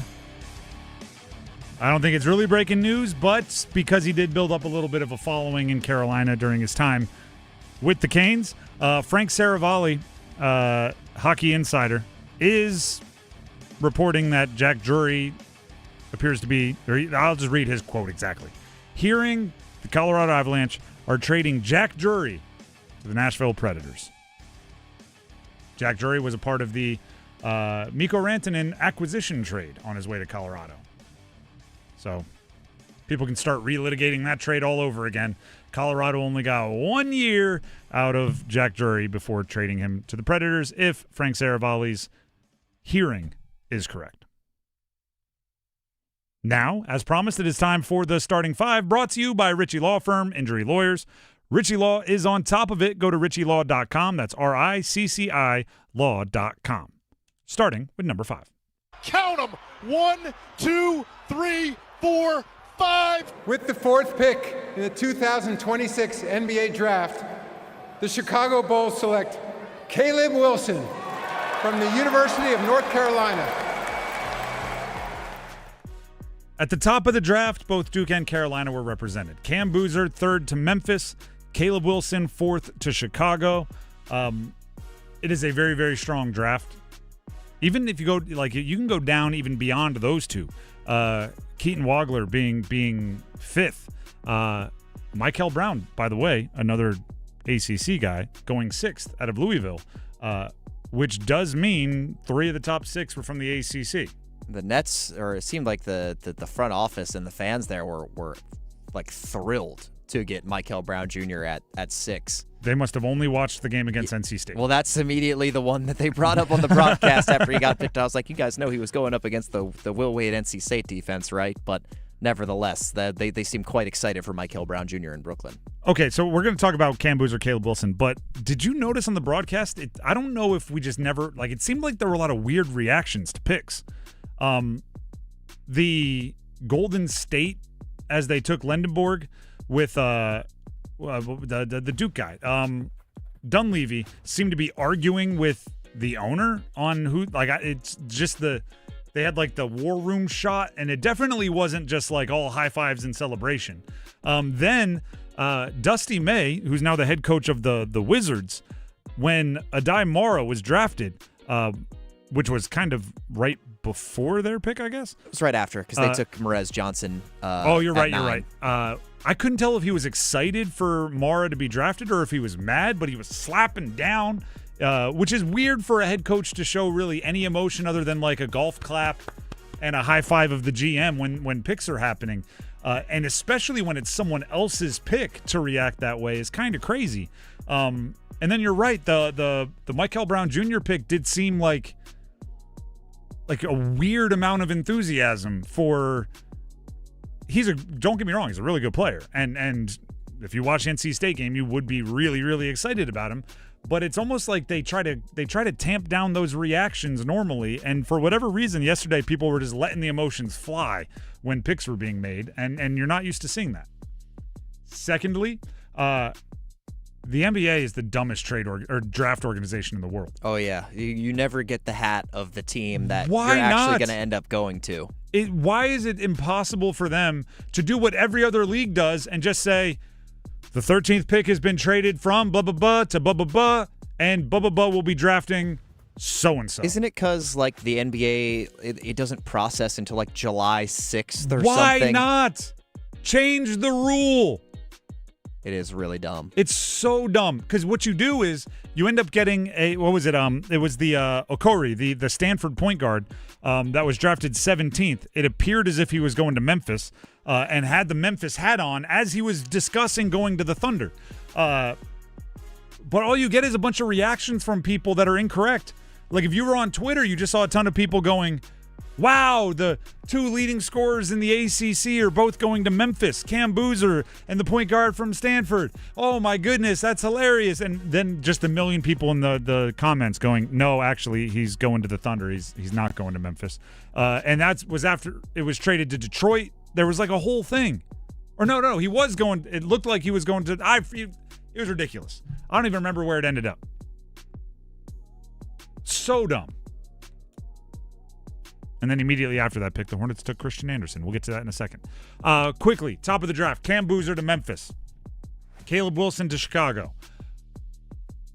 If Memphis does, as it seems to be expected, they find a way to move on from Ja Morant, both of those teams are in full rebuild mode, and those players become the centerpiece, right? I often say when you draft a quarterback high in the NFL, I can answer every question about roster building with a question of my own.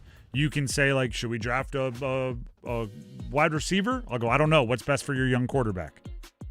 Right? Just that's how every decision. Should we fire our coach? What's best for your young quarterback? Should we run the ball more? What's best for your young quarterback? In the NBA, it's not a position specific. It's like a franchise cornerstone specific. Once you draft your guy to be the main character of your rebuild, every question becomes, well, what's best for that person? And for Chicago, it is now what's best for Caleb Wilson. And for Memphis, it is now what's best for Cam Boozer. That's really the best case scenario for a young player, right? It's the difference between being like, I know a lot of people are like, no, you want to be drafted, a good team. Not if you want to be a star. You want to be drafted somewhere where all the attention and all the work is on you. You don't have to fit in around anybody else. If you want to be a highly paid role player, go to a good team. If you want to be a perennial all-star, all-NBA contender, I think both Caleb Wilson and Cam Boozer are set up pretty well. That's number 5. Let's get to number 4. 1, 2, 3, 4, all together. Perrier taking a look. He'll drop it back. Nikishin scores! My goodness! That thing just circled the moon. Carolina up 4-1. 87.8 for a wrist shot. What a pass from Will Carrier. He's had a beauty. All right, so the NHL has gone a little crazy. I'll run through them quick. I'm not going to give you all the details, but here's the highlights. Alex Tuck to Washington. Bowen Byram to Chicago. Jordan Kyrou to Washington. Eklund to Ottawa. Nemeth to Calgary. Am I getting that right? Obviously, Jack Jury to got traded for Fedor Svechkov. Okay, I was I knew that. So it looks like he's going to the Predators. Yes. Is that like official? Svechkov and LaRue to Colorado for Drury, Chase Bradley, and Colorado's third-round pick in 2029. All right. That is the latest trade in the NHL frenzy. Going further back, there's obviously Brady Tkachuk to Florida as well. All of that, it's chaotic, it's crazy. We're going to have to wait to see where the dust settled. As both Florida and Ottawa have shown us, even if you make a big trade, that doesn't mean that's what you got, right? Because Florida traded the rights to Radish to Toronto, and then they got a first-round pick in return. And that first-round pick immediately became part of their trade to get Tkachuk, and in addition to another first-round pick. And then Ottawa, when they traded away Tkachuk, got one of the first-round picks, immediately turned that into Eklund. So there's, nothing's finished yet. So I'm not going to give grades or anything like that. But I do want to talk about a report that came out today that Canes fans are all up into a twist about. Darren Dreger, insider for TSN, tweeted, multiple teams have confirmed Carolina is considering trade involving Alexander Nikishin. The 24-year-old Stanley Cup champ is a pending restricted free agent, so the Canes are weighing trade interest versus extension. Okay. You can look at this two ways. And I'm not in one. You can look at it both ways if you wanted to. The two ways would be the Canes are legitimately trading or entertaining trades for Alexander Nikishin, or you can look at it as the Canes talk to everybody about everything. And I've given a lot of credit to Eric Tulsky for that. We talked to Eric Tulsky about it. What's your phone bill? I've asked him. How often are you talking to other GMs? Are other GMs the significant others going who's calling you at 11 p.m. at night? And it's just always Eric Tulsky. Are you making people suspicious? And obviously joking, but it does seem like he's calling every team about every trade. Right? Over the last year, every time a trade rumor happens, it's Toronto, San Jose, and Carolina have made calls about him. Philly, Vegas, and Carolina have made calls. They're just always included. And I just chalk it up to Eric Tulsky being thorough, right? He wants to know the price on everything. He wants to call on everything. And then Tom Dundon, the owner of the Canes, was on the Spittin Chiclets podcast. I'm listening to it, and I go, maybe I shouldn't give all that credit to Tulsky. Maybe it's a mandate from higher up the food chain. Here's Tom Dundon on pushing Tulsky to be in on every trade. Tulsky and I talk a lot, and because I'm just pushing, right? You get a young kid that we like, get him done. How do we get it done? Figure it out, just get it done. He's much better at figuring out what the exact numbers should be. And my whole thing is we got a cap, and if we I'm happy to spend it all. I don't care. I just want to win. But the more things you can fit in the cap, the better your team. And so, yeah, I'm probably pushing him harder than most. I hate it if there's a trade and we weren't in on it, or, how did people find this player? And I'll go back and read the scouting reports. Like, what are we missing? Well, I'm just pushing, but I'm not on the phone with figuring out Jackson Blake's exact number. I just want to make sure, just get it done as soon as we can. I love that. It's brutal if you work for him, but I love that. Right? If there's a player who pops and becomes a really good player, he goes back and looks at the scouting report for that player and says, what did we miss? If there's a trade that happens and they aren't involved or they haven't known about it, he's pushing next time to make sure you know about it. And all that does is give you more options. All that does is give you more options and more awareness and more knowledge. I don't think it'd be at times very fun, right? Like you draft somebody, 30th, and somebody who's picked 35th becomes an all-star, and now you have your owner coming down going, all right, let's review the scouting reports. Where do we go wrong? But it's fantastic. It's good process. I imagine Tulsky texting him, hey, Alex Tuck's going to Washington. We're aware we didn't want to go above $8.5 million. He's going to get $10.5, so we bowed out. He needs to have that so the owner isn't going, did we know this was available? Did we know Alex Tuck was available? He needs to be on top of everything, and I just think that's really, really good GMing. So as it gets crazy, Eric Tulsky, make sure you have the unlimited plan, not just nights and weekends. Be on the phone. If you get that, we're getting old. That is number 4. Let's get to number 3. With the 18th pick in the 2026 NBA Draft, the Charlotte Hornets select Christian Anderson Jr. from Texas Tech University. So the Charlotte Hornets had 2 picks in the first round yesterday. There was speculation on who could be there, who they might draft, who they won't draft. There was speculation on could they package them and trade. Could they trade up? Could they trade down? Could they make one pick, trade the other pick? They ended up with Heinz Steinbach from Washington, meaning the Huskies. 6'11", 220 pounds. Rebounder. Who was it? Boardman gets paid. Was that Kawhi Leonard? Is that what I'm remembering? That is Kawhi. Boardman gets paid. He is a rebounder, and he knows his role. He also has an expanding offensive skill set. The weaknesses that and by the way, I did not watch a lot of Washington basketball last year, so a lot of this is co-opted from writers and scouts that I trust. Not the best defender. Rebounder, great. Rim protector, maybe not. So pair him with some more defensive bigs, and he can do a lot for you, expanding offensive game. The next pick, the 18th overall pick, is the one that I find interesting. Christian Anderson Jr. from Texas Tech. The reason why I find it interesting is because shooter. I don't know a ton else that he brings. He's a little undersized. I don't know if there's a lot of defensive ability there, but shooter. And you can't have too much shooting in the NBA. 3-point shooters, lefty relievers, edge rushers, centers in hockey. You can't have too many of them, right? There's just certain positions, certain skill sets that you double and triple up on. He is somebody that can absolutely fill it up from deep.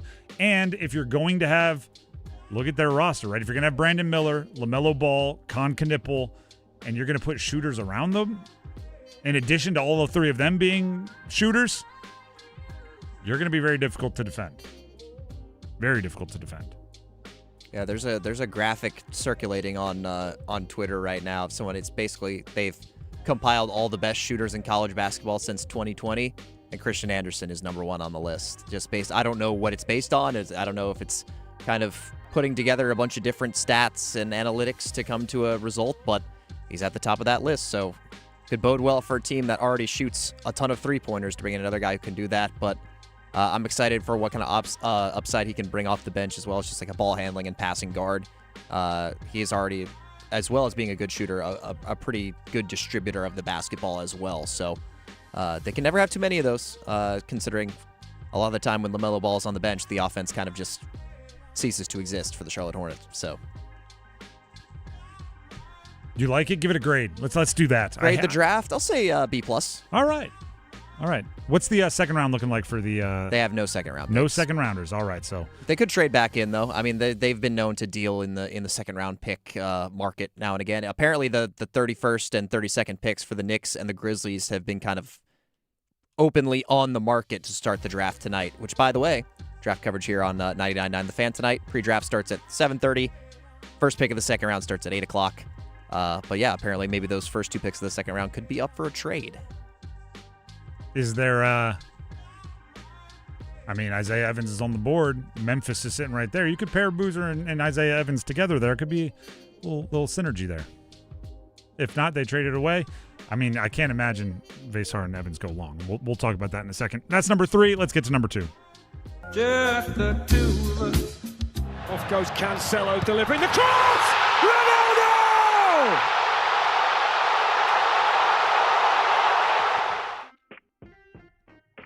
All right. The World Cup has been going on the last however many days. And today, I know that you're excited about this, Max. There's 6 games. 2 of them have already finished up. Switzerland beat Canada 2-1, and Bosnia-Herzegovina, did I say that right? 3-1 over Qatar. That result has effectively also locked in, I believe, that the U.S. will play Bosnia and Herzegovina in the first round of the knockout stage. Okay. Are they any good? They beat Qatar. Does that mean they got something? I don't know if that makes them good in theory. I mean, it's not the worst possible team they could play, but it's definitely not like the Why stiffest are we saying? Hold either. on. Why are we saying they? We, United States men's national team, we will be playing Bosnia-Herzegovina. USA, let's go. USA plays tomorrow. I'm going to continue harping on this because I think it's messed up. They're playing Turkey. They'll be the late night game, so it'll be 10 o'clock out there in Inglewood, right? It's the is it SoFi? The game means nothing, which is messed up because the World Cup is like all the stakes, all the pressure. The game means nothing. We have already locked up the winning group play total, so we are the top seed coming out of Group D. But we still have to play Turkey. Can we send out our B team? Can we grab like college all-stars and put them out there or something? I'm sure they will be dressing much of like a B squad out there. Pulisic still recovering from the injury. I doubt they put him on the field.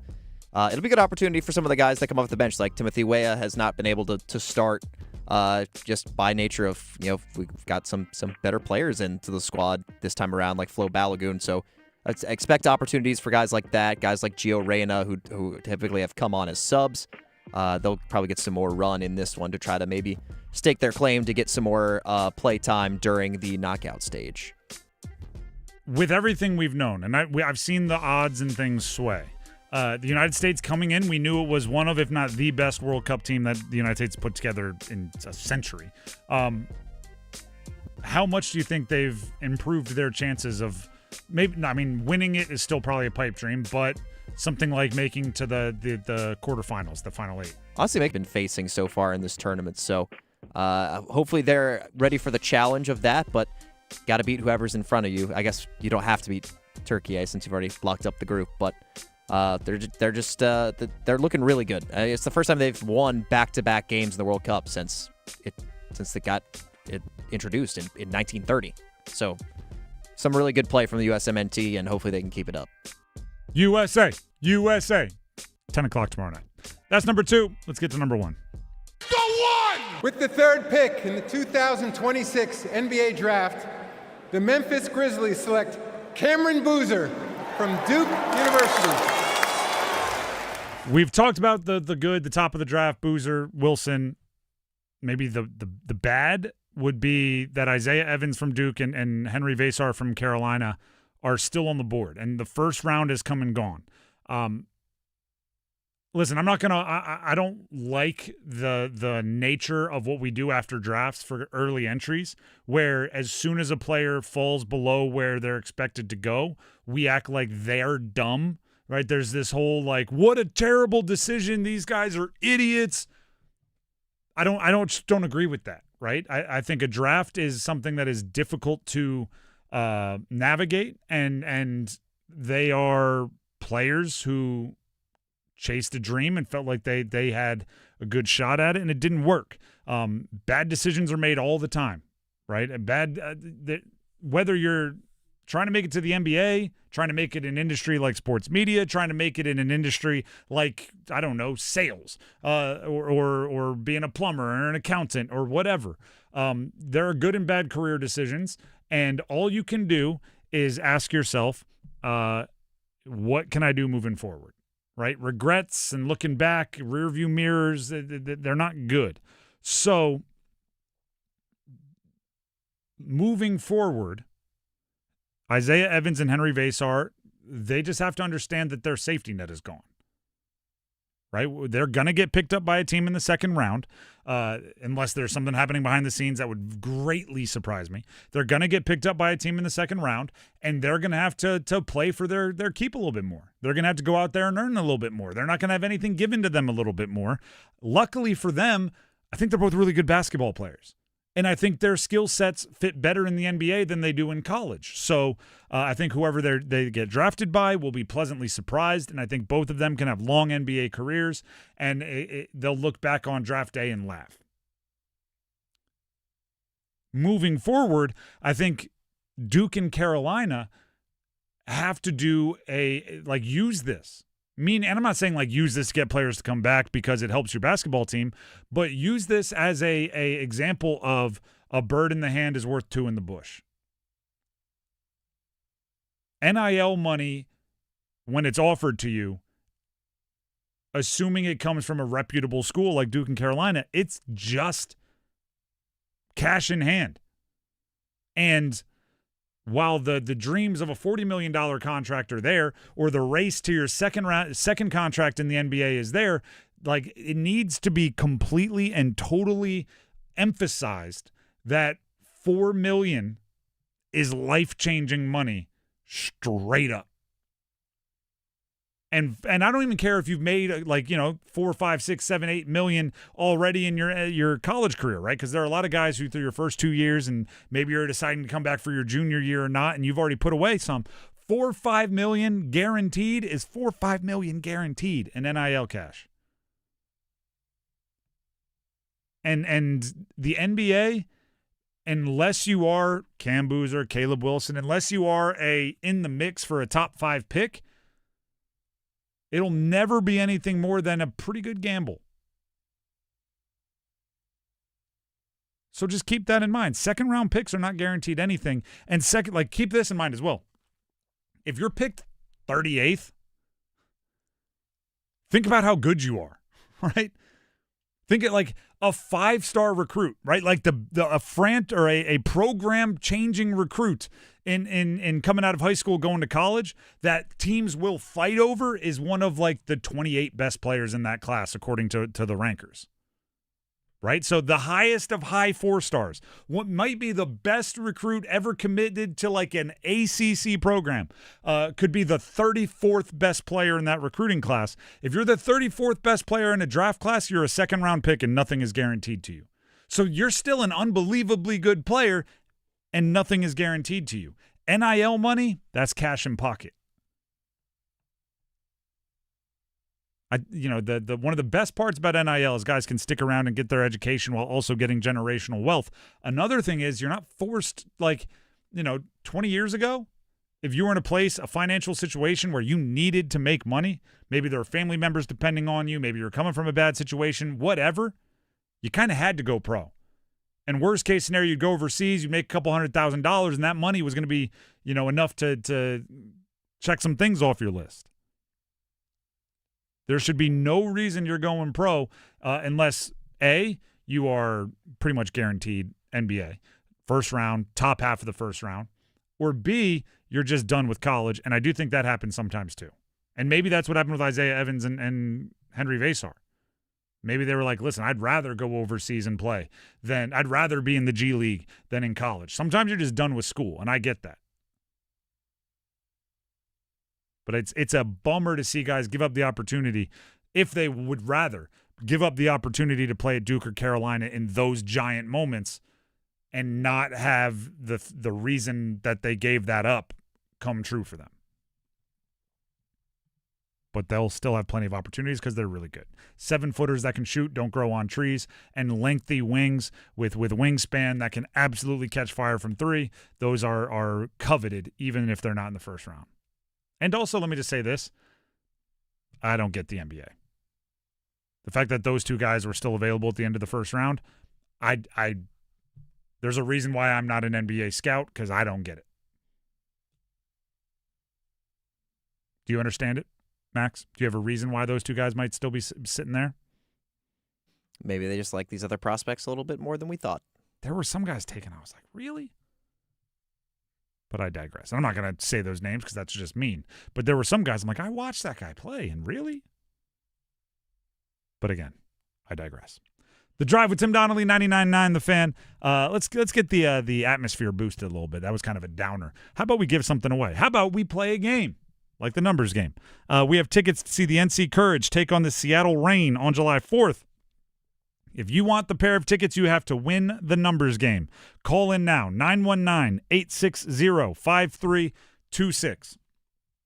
919-860-5326 for your chance to compete in the numbers game, potentially win some soccer tickets. We need 2 contestants. One final time, here's the number, 919-860-5326. Call in now, numbers game next. Move your sports day forward. Championships are rare, and you'll always remember June 14th, 2026, when rare became reality for you and the Carolina Hurricanes.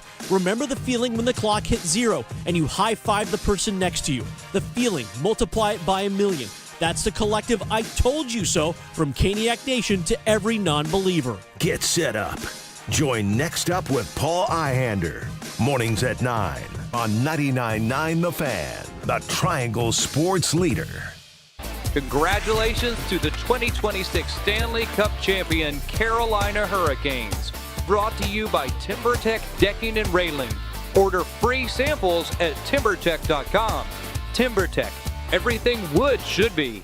All right, Coach, you got a friend of a friend who knows about a stock. And, stock tip. Stock tip, IPOs. And what's the hype around all this, and why is it warranted? I think it's because some people made a lot of money. You heard about it back in the day. The problem is IPO doesn't guarantee you're going to make money. In other words, you're able to buy the stock before it comes out to the public at a certain price. Mm-hmm. And technically, you're not supposed to dump it right away. You're supposed to hold it for 6 months, or they won't let you be in any more IPOs. Oh. So it'll come out real quick and go up high sometimes when the frenzy is there. Sometimes it doesn't go up at all, though. Sometimes it goes down from your IPO value. So there's no guarantee you're going to make money in IPO. Don't put all your money in. Maybe you buy 100 shares and put them away forever. If you could have IPO'd and got bet in the Tesla IPO, you'd be sitting pretty. But if some of the other companies have IPO'd and gone out of business, too. Never put all your money in one place. Get a real plan and a real planning team. If you call right now, we'll give you a real plan at no cost or obligation. 919-794-7900 or text Amanda to 600-700. Amanda Daughtry is a paid spokesperson. Investment advisory services offered by Capital Financial Advisory Group, a North Carolina registered investment advisor. Meet Lee Platts,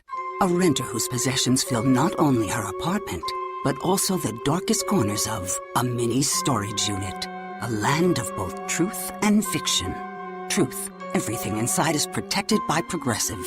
Fiction, one day Lee will fit into her clothes from senior year of high school.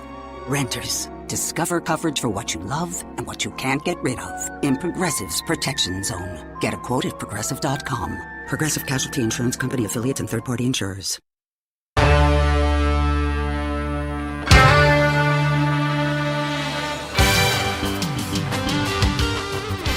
The Drive with Tim Donnelly here on 99.9 The Fan. It is time to play the numbers game. The contestants for today are Jeb in Raleigh and Kevin in Raleigh, and they'll be battling it out for tickets to an NC Courage game coming up in July, early July. Jeb in Raleigh and Kevin in Raleigh.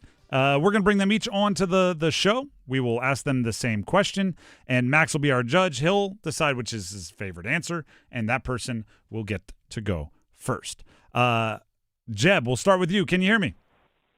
Yes, sir. Can you hear me? Yes, I can. We have the second round of the NBA draft today. We had the first round yesterday. We have the NHL draft later this week. So I'll ask you this. If you were a projected first-round pick, but the draft starts at like 8 p.m., what are you doing during the day? How are you killing the time until the draft gets started? Oh, that's a good question. How am I killing time the day of the draft? I am going to say, I'll leave it vague. I'll say do all the things I could do before I get drafted, as far as not having to worry about PR. Okay. You're going to go on a debaucherous run? Or are you saying like skydiving because the contract is going to say you can't do that? Which one are you going at there? The former. Okay. All right. You're going to go do all the debaucherous stuff. Any follow-ups there, Max? It doesn't sound like I could ask any. All right. That's funny. We go to Kevin in Raleigh. Kevin, can you hear me? Yes, sir. Can you hear me? Yes, I can. The question to see who goes first is this. We have the second round of the NBA draft today. Yesterday was the first round. Friday, we have the NHL draft. So if you were a projected first rounder in some professional sports league and the draft was tonight, but it didn't start till 8, or, doesn't start till late, what are you doing during the day? How are you killing the time the day of the draft until it gets started? We're hanging out with the boys and the friends and family and everyone that supported us to get us there. We're playing some golf, or we're hanging out and having some drinks before and just having a good time. All right. Any follow-ups, Max? Nope. All right, you're good to go. So are you rolling with Jeb, who says he's just going to do all the debaucherous stuff that you can't do once you're the face of a franchise, or Kevin, who says he's getting the boys and the friends and the family together, playing some golf, having some drinks? Yeah, to me, the only answer is golf. That's what I was waiting for. So I'll give Kevin the nod. It makes sense for where Jeb is coming from, but also, like, if you're already a projected first-round pick, I think everyone's already going to know that you're up to that stuff, and that may kill your stock too right before the draft. We don't want that. Laramie Tunsil.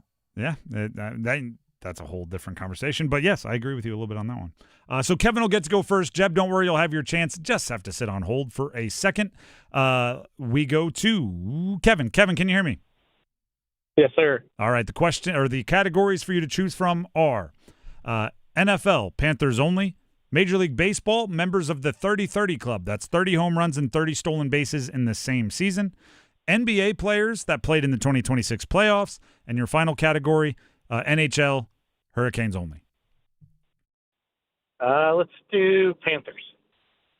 All right. We'll give you the Carolina Panthers NFL category. I will give you the team and the player. Give me the jersey number as quickly as you can. 30 seconds on the clock, one pass if you need it. And I will say the team in this category, even though you know it, just to keep it fair timing-wise with the other categories. Do you have any questions before we get started? No, I'm good. All right. Your time will start when you hear the horn. Bryce Young, Carolina Panthers. 8. Incorrect. Eddie Pinheiro, Carolina Panthers. 13. Incorrect. Bryce Young, Carolina Panthers. 9. Correct. Deontay Johnson, Carolina Panthers. 18. Incorrect. Eddie Pinheiro, Carolina Panthers. 23. Incorrect. Deontay Johnson, Carolina Panthers. 18. Incorrect. Eddie Pinheiro, Carolina Panthers. Pass. Chris Draft, Carolina Panthers. Jeez. 52. Correct. Brenson Buckner, Carolina Panthers. That was an all-time misdirect. You mumbled under your breath and then shot Chris Draft 52 perfectly. I was like, oh, this guy has no chance. That was a wild one. Bryce Young 9, you got that. Chris Draft 52, nailed it. Those are the two. If you're playing at home, I'll give you the rest of them. Eddie Pinheiro number 4 is what we were looking for. Deontay Johnson number 5, and Brenson Buckner we were looking for 99. You didn't have much time on that one, but 2 out of 5. We'll see if it holds up. That Chris Draft poll was wild. NHL Hurricanes only. Canes. All right. I'll give you the team and the player. Give me the jersey number as quickly as you can. 30 seconds on the clock, one pass if you need it. I will say the team in this category, even though we know it, just to keep it fair timing-wise with the other categories. And I will say the team, as I said, and you need at least 3 for the win. Do you have any questions before we get started? I'm ready. All right, your time will start when you hear the horn. Keandre Miller, Carolina Hurricanes. 19. Correct. Ian Cole, Carolina Hurricanes. Pass. Etu Luosterainen, Carolina Hurricanes. 32. Incorrect. Julian Gauthier, Carolina Hurricanes. Oh, my gosh. 25. Incorrect. Ian Cole, Carolina Hurricanes. 23. Incorrect. Etu Luosterainen, Carolina Hurricanes. 33. Incorrect. Ooh. You got one. Unfortunately, not enough for the win, but you did avoid the shutout. So hopefully you had some fun. Oh, yeah. I don't know if you guys can still hear me, but I enjoy calling in. This is my second time. I love the show. Thank you very much. I can still hear you, and I very much appreciate the kind words. For those of you playing at home, Keandre Miller, 19, Ian Cole, 28, Luosterainen, 43, and Gauthier, 44 is the number we were looking for there. But again, one, not enough for the win, and that means Kevin is the winner. Kevin, congratulations.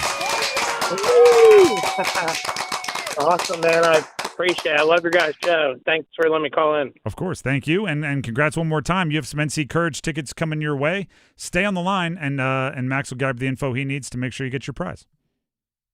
All right. There you go. Chris Draft ended up being the difference.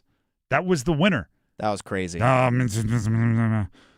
52. It was the most like there's no way this dude is going to get it. Confident 52. Nailed it. I mean, memories are a funny thing. We've all been there. Like, oh no, what is it? 9. Like he got Bryce Young wrong the first time. Bryce Young, a confident 8, comes back, gets it with 9, then nails Chris Draft for the win. That's pretty difficult stuff there. Pretty difficult stuff for sure. There's really no other way to address that. Don't forget, everybody, tonight we do have coverage of the NBA draft, round 2, which honestly I thought was going to be all about just Malik Brown. Will he get drafted? I'm blanking on his name, but we talked about him all the time. I can actually tell you it's Hey, Carolina Panthers fans, it's Dennis Cox from 99.9 The Fan. Join me and my co-host Chris Lee from WREL TV as our podcast Panthers Playbook rolls on this offseason, presented by Wake Orthopedics. In every episode, we'll keep you up to date on Carolina Panthers news as we break down the NFL draft, insights on free agents and prospects, plus all the inside information on the offseason. Follow and subscribe to Panthers Playbook wherever you discover your favorite podcasts or watch on YouTube. Congratulations to the 2026 Stanley Cup champion, Carolina Hurricanes. Congratulations, Canes, from Surfside Iced Tea and Vodka, proud partner of the Stanley Cup champions. Hey, bud, why so glum? Got laid off again. Wow, you just can't keep a job, can you? You know what? You need to go to Sharky's. They're hiring? No, because they'd never hire you. Evidently, no one will. But Sharky's is a great place. We can play pool, throw darts. There's an outstanding patio, nice folks to visit with, great food. They've got it all. Yeah, having a job isn't always cracked up to be anyway, so I'll try Sharky's. Great decision, bud. Sharky's, 5800 Durley Road. Maybe the greatest neighborhood bar in the world. It is Men's Health Month. I'm Tim Donnelly, joined by Dr. Katie Rains, urologist at Wake Med, having some questions answered. Doctor, why does someone get a kidney stone, and are there any prevention tips that you can pass along? There are many reasons why someone will get a kidney stone, the most common being dehydration, because it's all about the concentration of minerals in your urine. So if you have less fluid, then you're going to have a higher concentration of things that form stones. Other risk factors are dietary things, like if you're eating too much salt in your diet or you have high animal protein in your diet. Another component of stones is something called oxalate, which is found in green leafy vegetables like spinach, nuts, chocolate, and berries. So really hydrating is the number one thing you can do to help prevent kidney stones, especially somewhere like North Carolina where it gets humid quickly and you may be sweating more than you anticipate. So staying well hydrated really is the best way to keep yourself without kidney stones. For more information, please visit wakemed.org.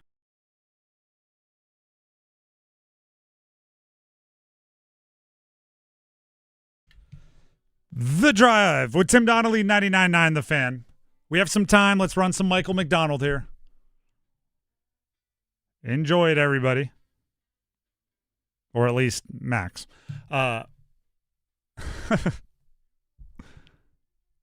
See, and we're getting to the Michael McDonald I don't even recognize. Yesterday we were playing covers. Now we're deep. Yeah, you can't tell me you haven't heard this song. Should we let it get to the chorus? How much more time we got here? I could skip ahead to it. Go for it. I'm not the biggest Michael McDonald fan. This is the chorus I should hear?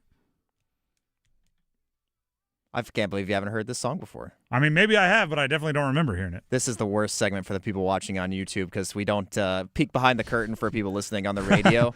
Our YouTube stream, we can't play copyrighted music, obviously. Although at this point, like the Michael McDonald catalog should reach out to us. They get a ton. Like people have reinvested in Michael McDonald. Imagine if he heard about it and he like came on the show. They've gone and streamed Michael McDonald. We have legitimately contributed some amount to the Michael McDonald catalog being played more. We're spreading the good word. I'm not saying that they have to, come on the show or anything, but letting us have just 20 seconds of Michael McDonald on YouTube every couple of days, I think that would be fair of a trade.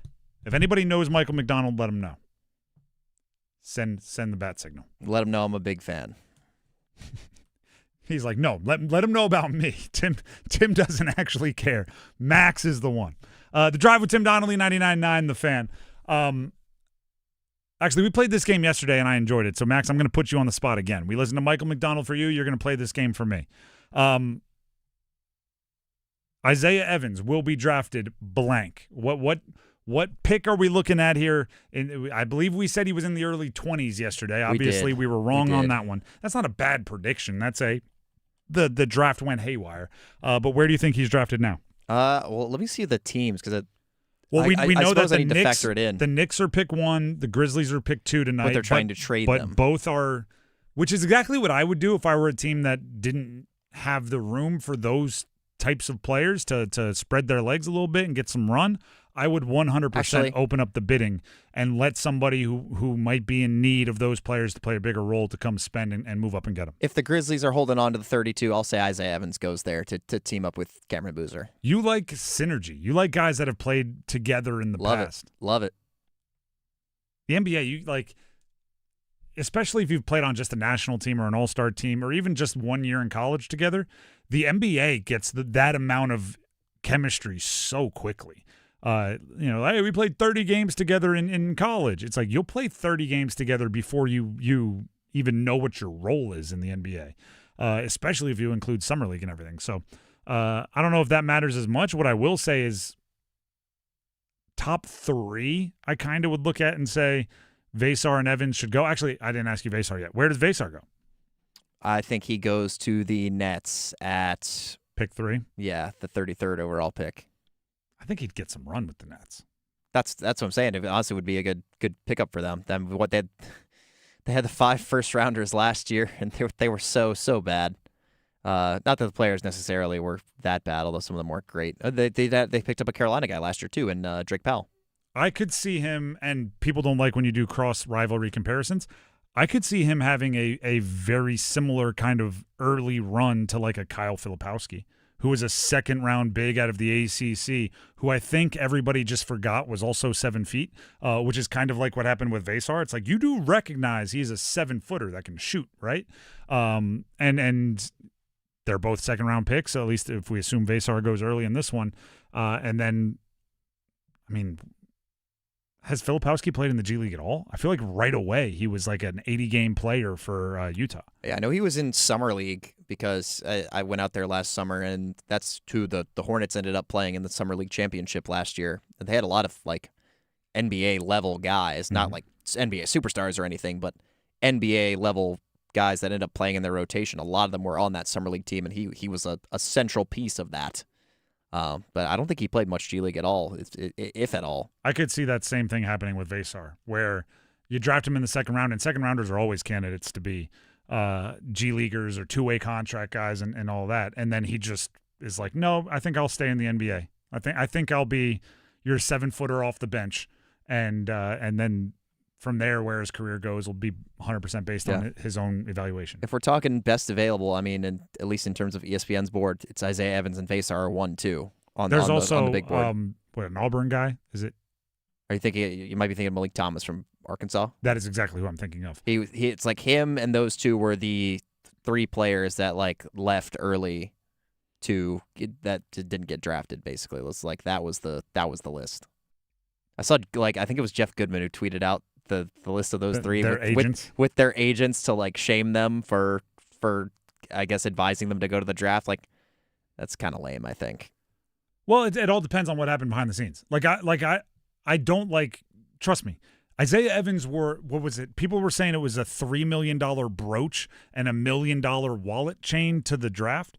Like the dude obviously thought he was going in the first round. He was in the green room and he wasn't picked. There's absolutely nothing that piling on helps, right? Like if you're trying to make him feel bad for listening to the wrong people, like trust me, he's as bummed as anybody, and hopefully shortly he'll turn it into motivation and he can, it can be the whole, Draymond Green can name all 34 people that were drafted above him as he goes on and becomes a likely future Hall of Famer. Like hopefully they can do all of that, but sometimes it's just, it's like a weird situation. Because what if this happened, okay? What if, looking at the first round, I'm just going to pick a random team here. Looking at the first round, what if Minnesota – actually, no, I'll pick a pick that wasn't traded. What if the Celtics at 27 told the agent, hey, we've got him 15th on our board. We're picking 27th. If he's there at 27, it's almost guaranteed. Right? We got him 15th on our board. Agent goes and tells the player, like, hey, sounds like your floor is Boston at 27. They said they got you in the top half of the first round. Like, that's what it is. And then their 12th player happens to be there at 27. And now they're sitting around going like, well, we're going to take our 12th over our 15th. The agent did nothing wrong there. Yeah. Right? The agent did absolutely nothing wrong. It's just the draft went in a way that they were not expecting it. Like, and I'm not saying that happened. I'm just saying sometimes bad things happen. And it's not bad. I mean, especially if they're drafted in the second round. Like, sometimes they don't go as expected. They don't go as planned. I think it's crazy that Isaiah Evans didn't get drafted, but it's that pick that you just mentioned in particular, Chris Sinak, went to the Celtics at 27. The idea of Chris Sinak is great. I don't think he's very good at basketball. There's, again, I don't want to name him because you end up being mean. There's some very confusing picks that were made. And maybe it's just because I've watched some of these guys like straight up, like I've watched them, meaning Isaiah Evans and Henry Vasar, and just gone like, that's an NBA player. They look like an NBA player, but there's some real confusing ones. There were some good value picks at the end of the first round for me. Outside of that pick from the Celtics, the other 4 of the last 5, Terrace Reed going at 26. That one's going to San Antonio. All these picks got traded to somebody. Joshua Jefferson drafted by quote unquote the Timberwolves going to Brooklyn. Caravan at 29, one of the better shooting big men, going to the Sacramento, and then Koa Pete in the last pick of the first round. He was trending like high lottery earlier during the college season before he got hurt, so that could be a good value pick as well. Maybe I'll sound really stupid for saying this. How in the world did somebody who couldn't start at Santa Clara get drafted in the top 20 picks? Alan Graves he was coming off the bench as a true freshman at Santa Clara last year. Granted, there were some weird like side analytics that absolutely loved him, but is it like our Santa Clara's basketball coach is blind? Like how in the world can he not Sendek? How could true. Didn't even think of that. Like, how can he not start at Santa Clara and be a top 20 draft pick over a big that I watched absolutely dominate in the ACC when Caleb Wilson was hurt? Like, when Henry Vasar was out there and Caleb Wilson was hurt, it was an audition to play in the NBA. He was a big that could handle, like, it made very little sense to me. But that's why I'm not an NBA scout, right? Because it doesn't have to make sense to me. Those two guys being on the board confuses me. I hope they go early in the second round so their wait doesn't have to be elongated. And like I said, I hope they use it as motivation, although I'm sure at the moment it's a lot of anger. And probably some agents will get fired about it, right? Because that's usually what happens in these situations. But if not, I think it just goes to show that there's, some things that just didn't break your way. And I mean, there's so many examples of it. I want to say, let this be a lesson to future, but it's been a lesson for years and years and years and years. And there's always some that get caught up. But the NIL money is so different. How much do you think UNC would have paid Vasar to come back? It had to be 5+. 5+, yeah. I mean, at minimum, 3.5. I mean, who else? I'm blanking on the who they're bringing in this year for their roster, but would he be the highest paid on the roster this year? I would assume so. Would they prioritize that? I would assume so. Matt Abel probably making some money. The big from Barcelona, who's the young guy, probably making some money. Terrence Brown from Utah probably making some money. I'm not saying they don't. Brown was a nice pickup. I'm not saying they don't have guys that would make money, but 7-footers that can shoot. For the guy that coached Jokic, roster, yeah, I would probably pay him over all of them. So yeah, I have to figure that offer was at least $3-4 million at minimum. That is one you're going to be kicking yourself over unless you become a rotational big early in your NBA career. You get to that second contract early, and you don't even have to be an all-star to get 4 years, $80 million anymore. So unless that happens, it'll be a real kick yourself moment. But he's from Europe, right? He could go over there and make a good living for a long time. Well, I mean, he'd almost certainly get drafted early in the second round, right? I'm not talking about this year go to Europe. I'm saying in the future if things don't pan out. If 4 years from now he's bouncing up and down between the NBA and the G League, he wants to go over there and be the best player on a European team. I think he could do that, and people underestimate the living you can make in certain leagues overseas. You can make a really good living. And you also, by the way, you could be the 1,500th best basketball player in the world and not have a place in the NBA, which is crazy. The Drive with Tim Donnelly, 99.9 The Fan. Again, we do have coverage of the second round of the NBA draft here on 99.9 The Fan.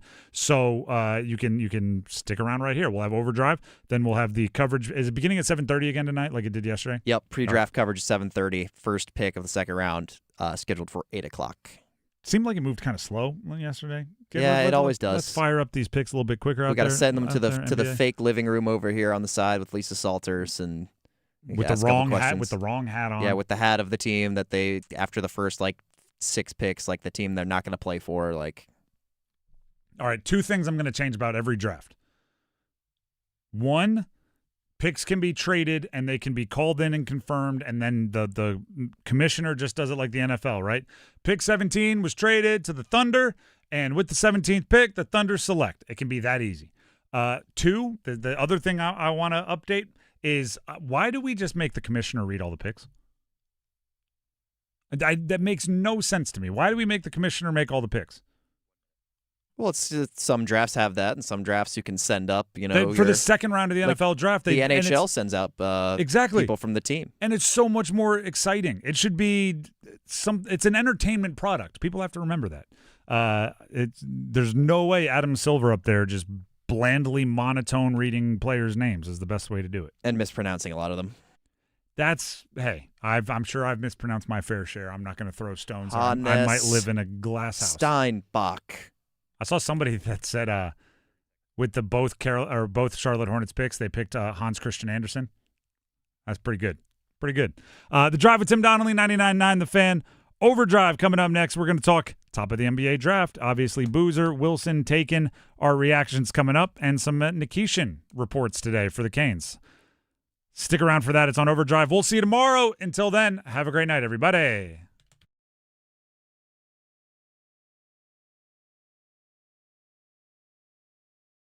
Excuse me, you think you could spare a square? Sorry, what? A square on your smartphone. Oh, yeah, for the 99.9 The Fan app. Exactly. Listen to your favorite hosts, teams, and live sports action. The Carolina Hurricanes are the best team.